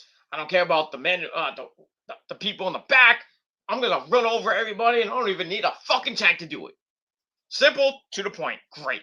I can't wait to see what comes our way with Shotzi and her heel persona. But I'm gonna see Shotzi and Sasha go at it. That should be some pretty good shit. And that's it. So I gave that 2.25 out of 5 stars. All right, then we go back to the ring with tag team action. We have Los Lotharios, a new tag team. Well, not really a new tag team, a name, finally, for Angel Garza and Humberto Carrillo. As they take on Monsieur and Cesaro, as they are now a makeshift tag team. I don't know why they made these two guys as a tag team, but it is what it is. Basically a 5-minute suck fest. At one point, Carrillo comes in to punch Mansoor in the corner, and a backdrop by Garza on Mansoor. Then he takes off his pants, makes all the ladies wanna suck his Latin dick.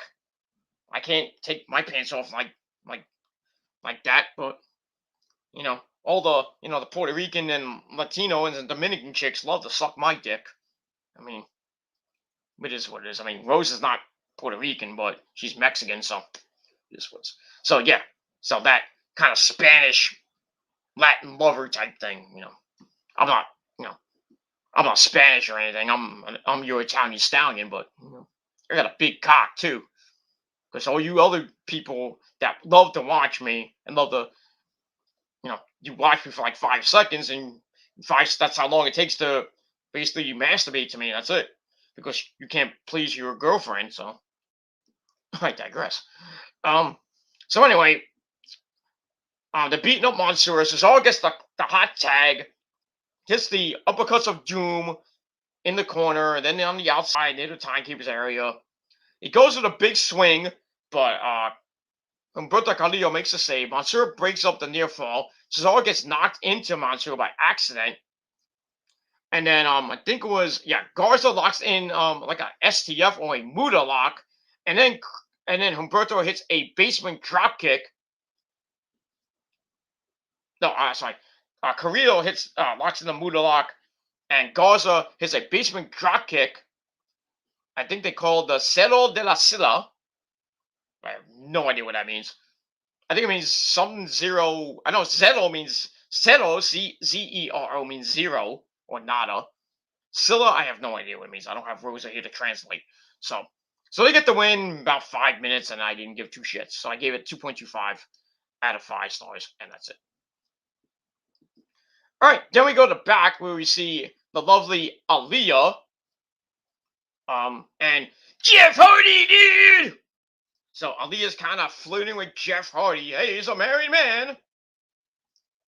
But then I think Kayla comes in, and Jeff's like, "Hey, have you met Aaliyah?"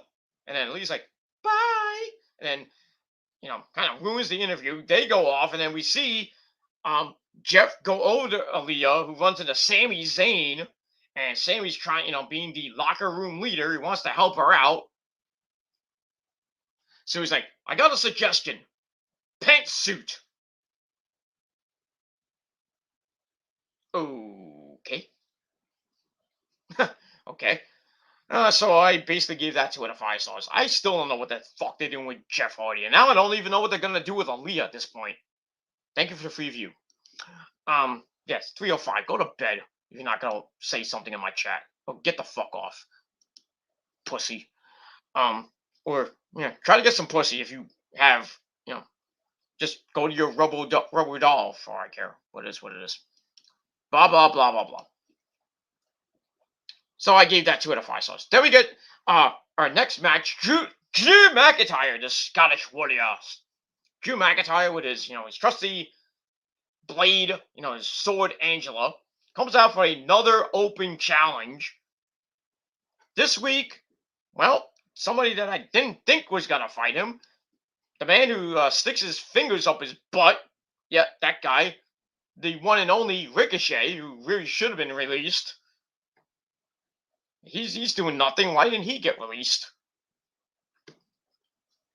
He's doing nothing on SmackDown, just or being on main event, just doing nothing, and then sitting and catering with his thumb up his ass. Anyway, the match was okay, nothing great. Started off fast with Ricochet, blah blah blah blah. Ricochet slapped Drew in the face, and he starts going at it. Then Drew just started beating the living shit out of Ricochet with an overhead belly to belly that almost threw him out of the ring. But then Drew gets knocked outside. He catches a running Hurricane Rana, drops Ricochet on the apron. Ow.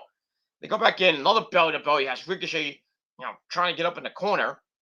Then we cut to Mustafa Ali, who seems interested in the match, because him and Ricochet have a lot in common. Yeah, losing. So continue with the match. We get a standing shooting star press, which is blocked, and Drew hits a bling buster for a near fall. Ricochet then hits some super kicks, goes for a middle rope moonsault, but then he gets hit with probably the best Claymore that I've seen in a long time. And remember when Ricochet fought Adam Cole, baby, for the North American title, and then Adam Cole hit the super kick, and he almost won the I think he won the belt when Ricochet had the belt. Just like that. Just like that. It was awesome. That was the good point of the match. And Drew wins the match almost in 4 minutes. Match was pretty deep. It was okay. The ending was pretty good. So I kind of bumped up the rating to 2.5 out of 5 stars. And that's pretty much it. And we move on with that. All right. Then we have the New Day getting ready for the main event. They start dancing. We're dancing, Dad. We're dancing. Stop it. But then after that, we go to the locker room where we see Mustafa Ali coming up to Ricochet. And he's like, hey, we got things in common. We should be a tag team. Ricochet's like, no, because you're a loser and you complain all the time. You're a whiner. And what did you do to your last partner, Monsieur? You treated him like shit. You're a jerk. I'm not teaming with you. Fuck you. And Ali is not pleased. That's it. And I didn't give 2 shits. So I gave that 2 out of 5 stars. And that's that. All right. Got Mr. Viking J 21, my good buddy. I don't know if I should say his name, but I'll say it anyway. He, my good buddy. Well, I'll just say I'm not gonna say his real name, but Mr. Viking J 21 is in the chat. Surprisingly, at 3 o'clock in the morning. I never thought you would be in my chat. We're good friends and everything. Part of the Asylum. So check him out on the on his channel and check out the Asylum and their streams and their AEW reactions and other streams they do with good buddy Remington and other people on his great stream. So he says, "What's up? What's up there, man? How you doing? Thank you for coming in. And I never thought you would come in, but thank you for coming in. Maybe we're just floating around YouTube. We saw my sexy face. It's cool. It's cool, man. It's cool. It's cool. Thank you for watching. Thank you for the comment. All right, so I gave that 2 out of 5 stars. Then it's time for Happy Talk with Happy Snorbing Corbin and his best friend Madcap Moss. they're laughing about how, well, basically they have no competition, and really didn't. Actually, they did bring it up.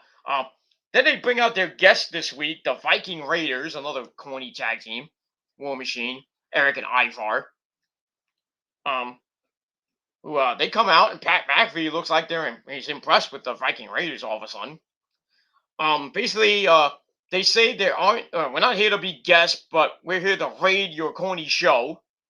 So Corbin's laughing at that. The idea of two guys in Halloween costumes because they dress as Vikings. So Madcap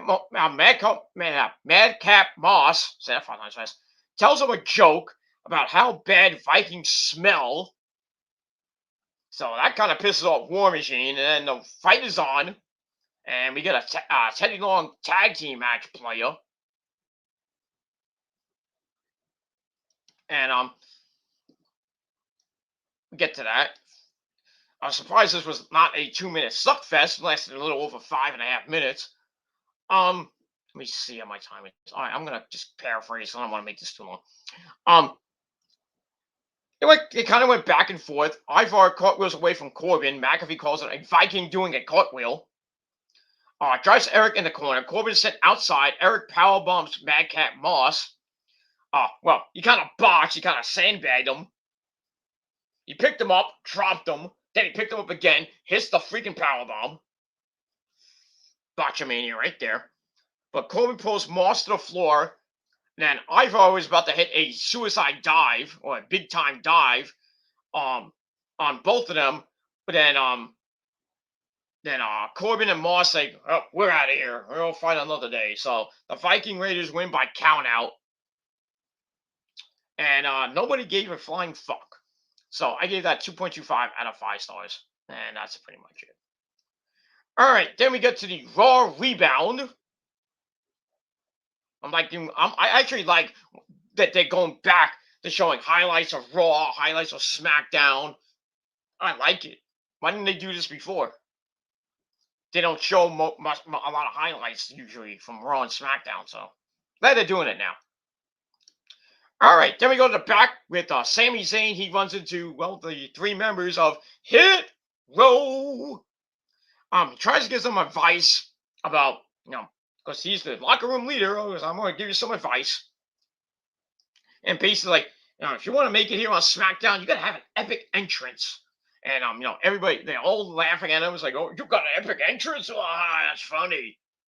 So, he talks about, he kind of goes after every member of Hit Row.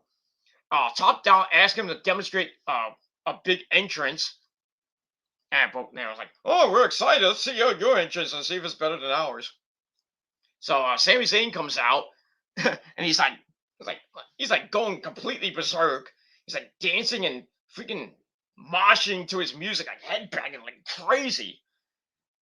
I'm like, damn. I mean, your theme song's not even that great. You're fucking headbanging like it's freaking Slayer came out. It's like headbanging. I can't do it because of my neck, but what do you mean your neck, Cliff? What do you mean your neck? He's just going completely berserk. And then that out of the way, Hit Row comes out and they take B-Fab's part out. Hit Row, they take that part out. But they come out to a nice little reaction from the crowd. And they go at it, and they start like kind of freestyle rapping a little bit. And it's like, oh, Sammy sucks, and then Sammy leaves in shame. Boring and pointless. So I give that 2 out of 5 stars. Ugh, just shoot me now. And that's it.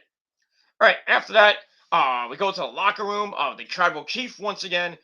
The Usos ask if Roman is gonna, I think it was Jimmy asked if Roman's gonna come with them, and Roman's like, how many times do I have to come out and fix your fucking mistakes?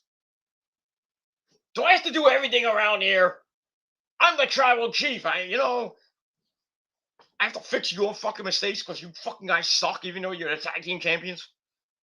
I have to fix things with Paul. I can't just sit in the back and watch your fucking mistakes. I can't get my dick sucked. You know, come on. I can't go. I go away for 1 week. I have amazing sex with my wife on a private island with my balls out. I come back. I have to fix your bullshit. This is not how the tribal chief should be respected. Why should I fix my cousin's bullshit? It is what it is. But anyway, so let's see what happens with that. I think you know what's going to happen. Roman's going to come out eventually to fix everything. So we get to the main event. King Xavier Woods with Kofi Kingston at ringside. Sir Kofi Kingston, I should say. He takes on Jimmy Uso with Jay at ringside. And the loser has to bend the knee and bow down. And that's it. It's a pretty good match. They go back and forth, but we get near the end. I'm not going to go through the entire match. Jay offers a distraction. Then he hits a super Samoan drop, which gets 2.95 on Woods. Goes up top, tries to go for the Superfly splash. Xavier gets the boots up. So Jay offers Jay tries for a pin, and Jay tries to cheat, like they did when they won the titles from the Mysterios with Jay putting his feet on his brother's back without the referee catching them, but the referee catches them. And then Woods grabs a roll-up with a handful of underwear. 1, 2, 3. King Xavier gets the win in almost 9.5 minutes. And now Jimmy sadly has to bow down to Xavier Woods and suck his dick. No, he didn't do that. So, match was all right. I gave it 2.5 out of 5 stars. Afterwards, Jimmy basically reluctantly has to bow down to Xavier. He's kind of reluctantly starting to do it, but then Roman Reigns comes in with a Superman punch, beats the crap out of Woods. Then the 3-on-2 beatdown begins. Xavier's leg gets taken out, and actually that was Kofi. I should say Kofi's leg. I think it was Kofi's leg gets taken out. I mean, they butchered his leg. He's fucked up. And then Roman promises violence next week. Ooh, tribal violence. Because you don't mess with the tribal chief, or with me, the tribal king. You don't mess with the tribal king and the tribal chief, because violence will come your way. And that's basically it. I was thinking Big E would come out to save them, trying to set up something for Survivor Series.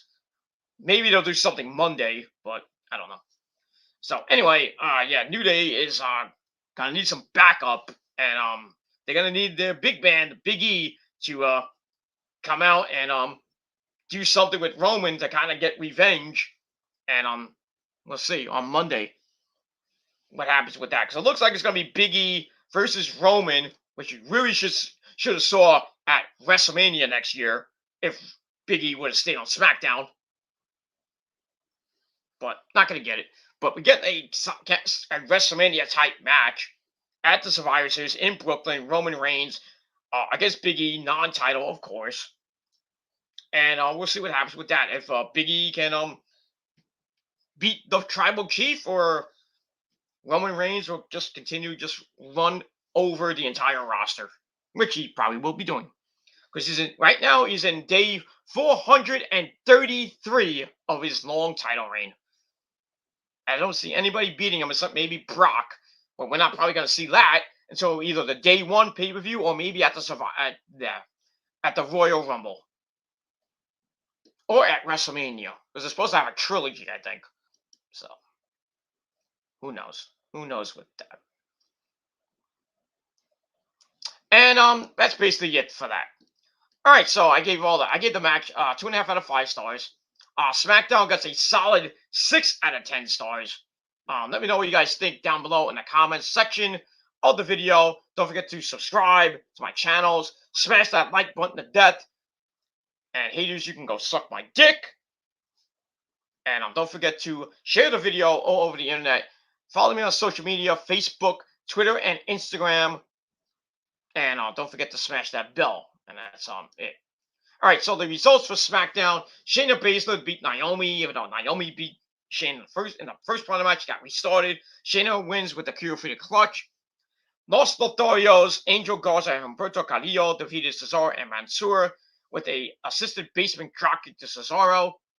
Drew McIntyre wins another open challenge over Ricochet. He hits the Claymore at a midair. The Viking Raiders defeated Madcap Moss and Happy Corbin via countout. And in the main event, in a bend the knee match, Xavier Woods beats Jimmy Uso with a roll up with a handful of tights. But Jimmy did not have to bow down, so it is what it is.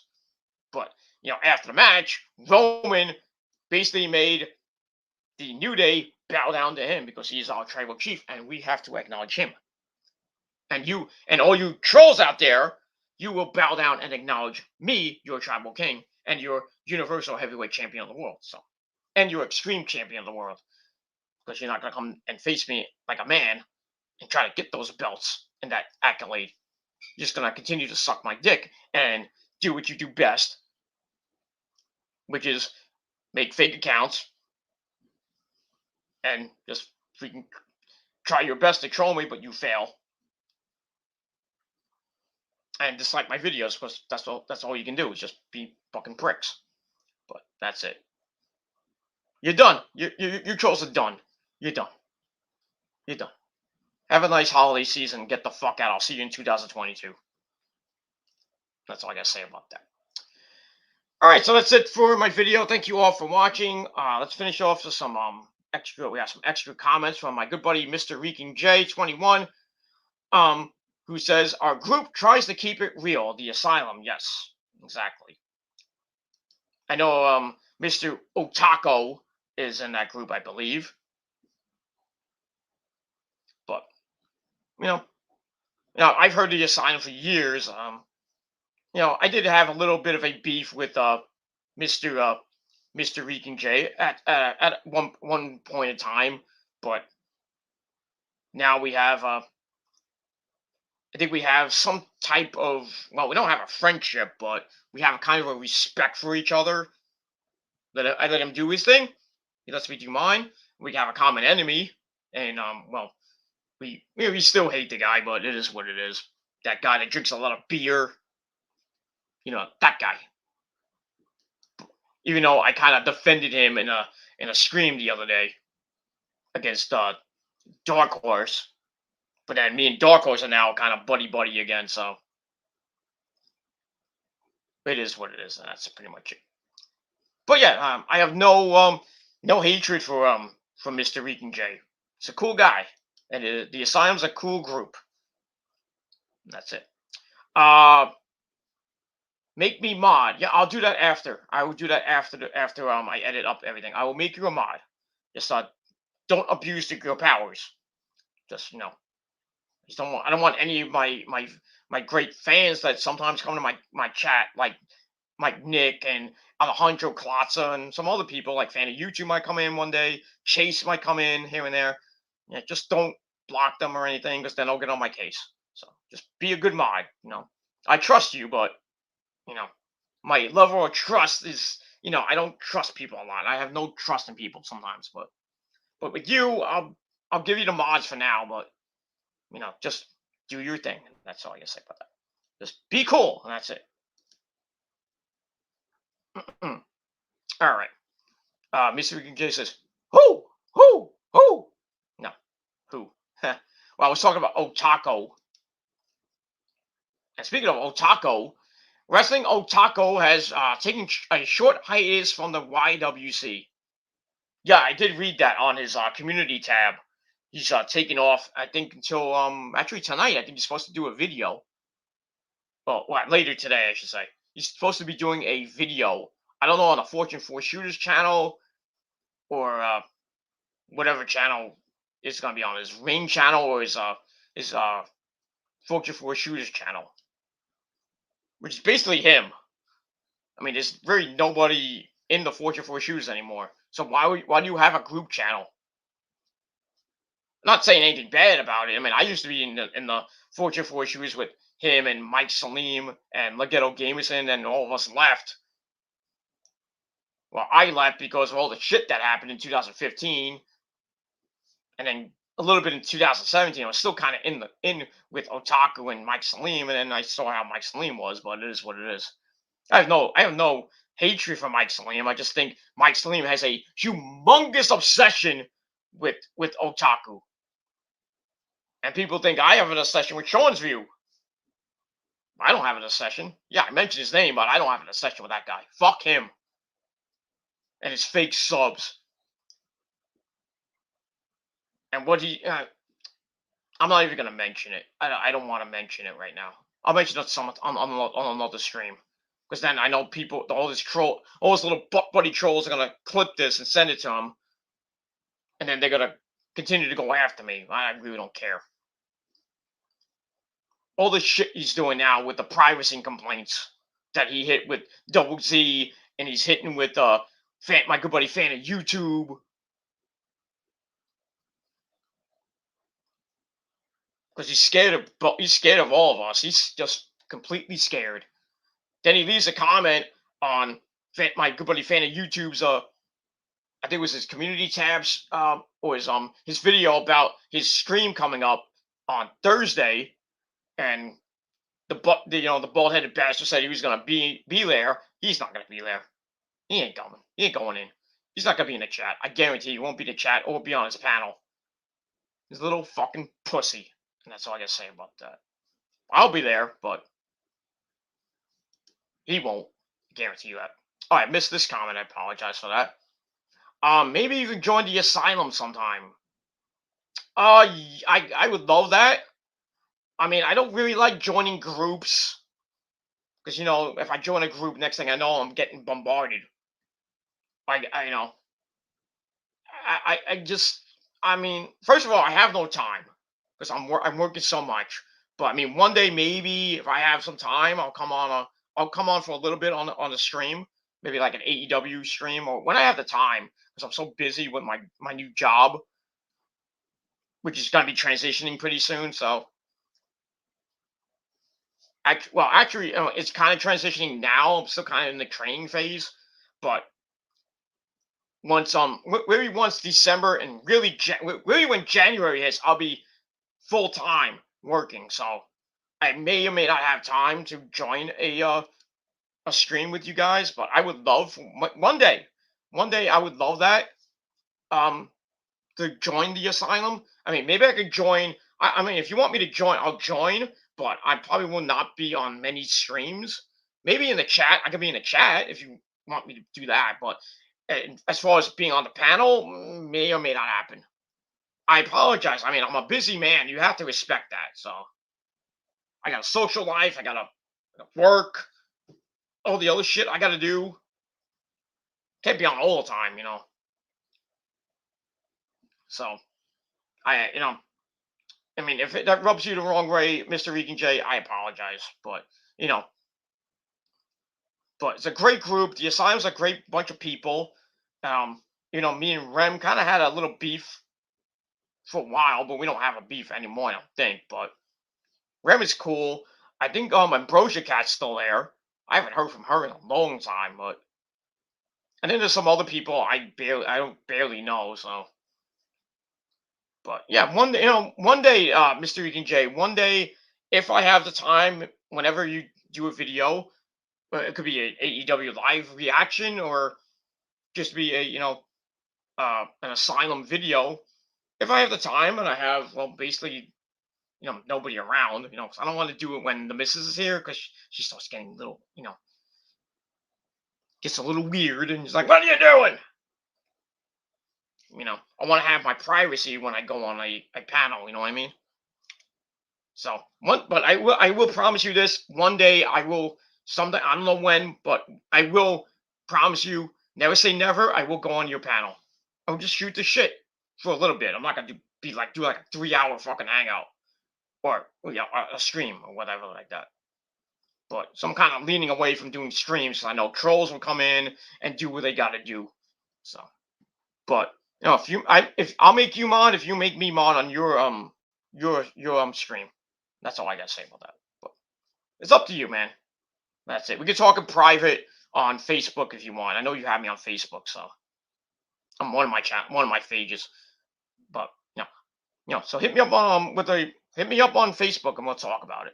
That's all I gotta say about that. But not today, so I'm probably going to bed soon. So probably hit me up tomorrow sometime. When I'm busy tomorrow with I gotta go to the urgent care to get some tests done with my legs and I got a COVID test and an HIV test. So that's it. Actually, I don't even think this was the actual Viking J because now he's starting this shit. Yep, I knew it. I knew it. I knew it. I knew it. I knew it wasn't the real Mr. Viking J. I knew it. I knew it. I just knew it. I knew it wasn't him. Go to bed, motherfucker. And that's pretty much all I gotta say about that. I will actually talk to the real Mr. Viking J and tell him what happened. So yeah, that fake channel is going bye bye. So it is what it is. But it's not. I really doubt that's the real Viking J saying that word to me, putting that shit in. I mean, and it is with the same fucking people making fake accounts, calling me the P word with no evidence. I'm still waiting. Do I have to wait another 10 years? I guess I'll have to wait another 10 years. The same shit with really no proof. With basically false accusations. So enjoy your slander. I'll see you in 10 years, and that's all I gotta say. Another 10 years. So you all can go fuck yourselves and suck my dick. And then that's it. And you just tell your girlfriends to stop DMing me. Sliding in my DMs. Just tell them to stop. I mean, I'm a busy guy. I can't always, answer them and give them what they want, which is a big, humongous super cock in their ass. So, and I can't always give them the, the milk and so they can gulp on my cum and just swallow all the time. Because you fuckers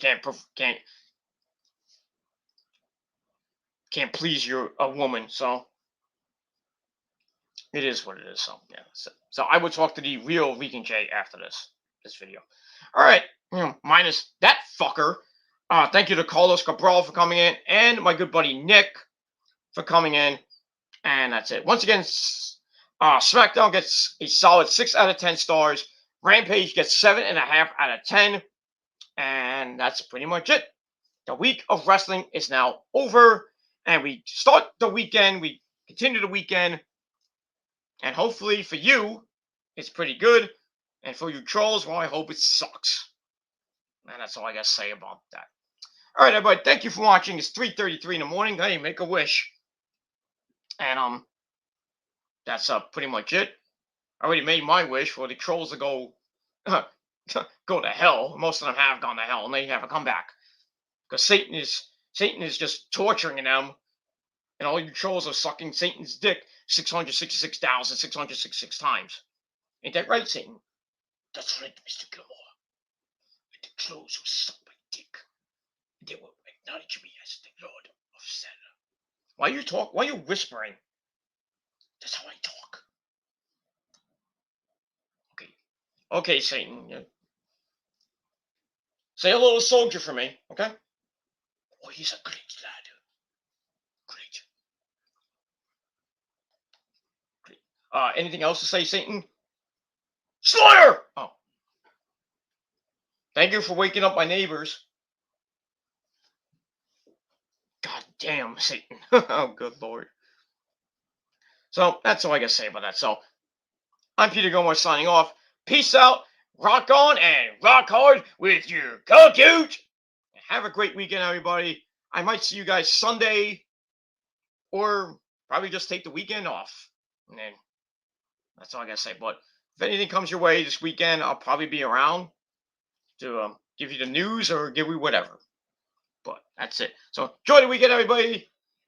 And I'm Peter Gomez signing off. And if you're not down with that, well, like I always say, my epic outro, you don't like my friends, you don't like my bands, you don't like my videos, well, me, Nick, Carlos Cabral, and the entire prophecy, which is real motherfuckers, not in my head, it's real motherfuckers. You can ask Rosemary that one. Go ahead, go on Twitter and ask. See if I care. My demon bride will never forsake me. That's all I can say about that. So, for the entire prophecy, I'm Peter Gomez saying, if you're not down with that, we got 3 words for you. Fuck you, man. And that's it. Have a great weekend, everybody. And I'm out. Peace. Fuckers.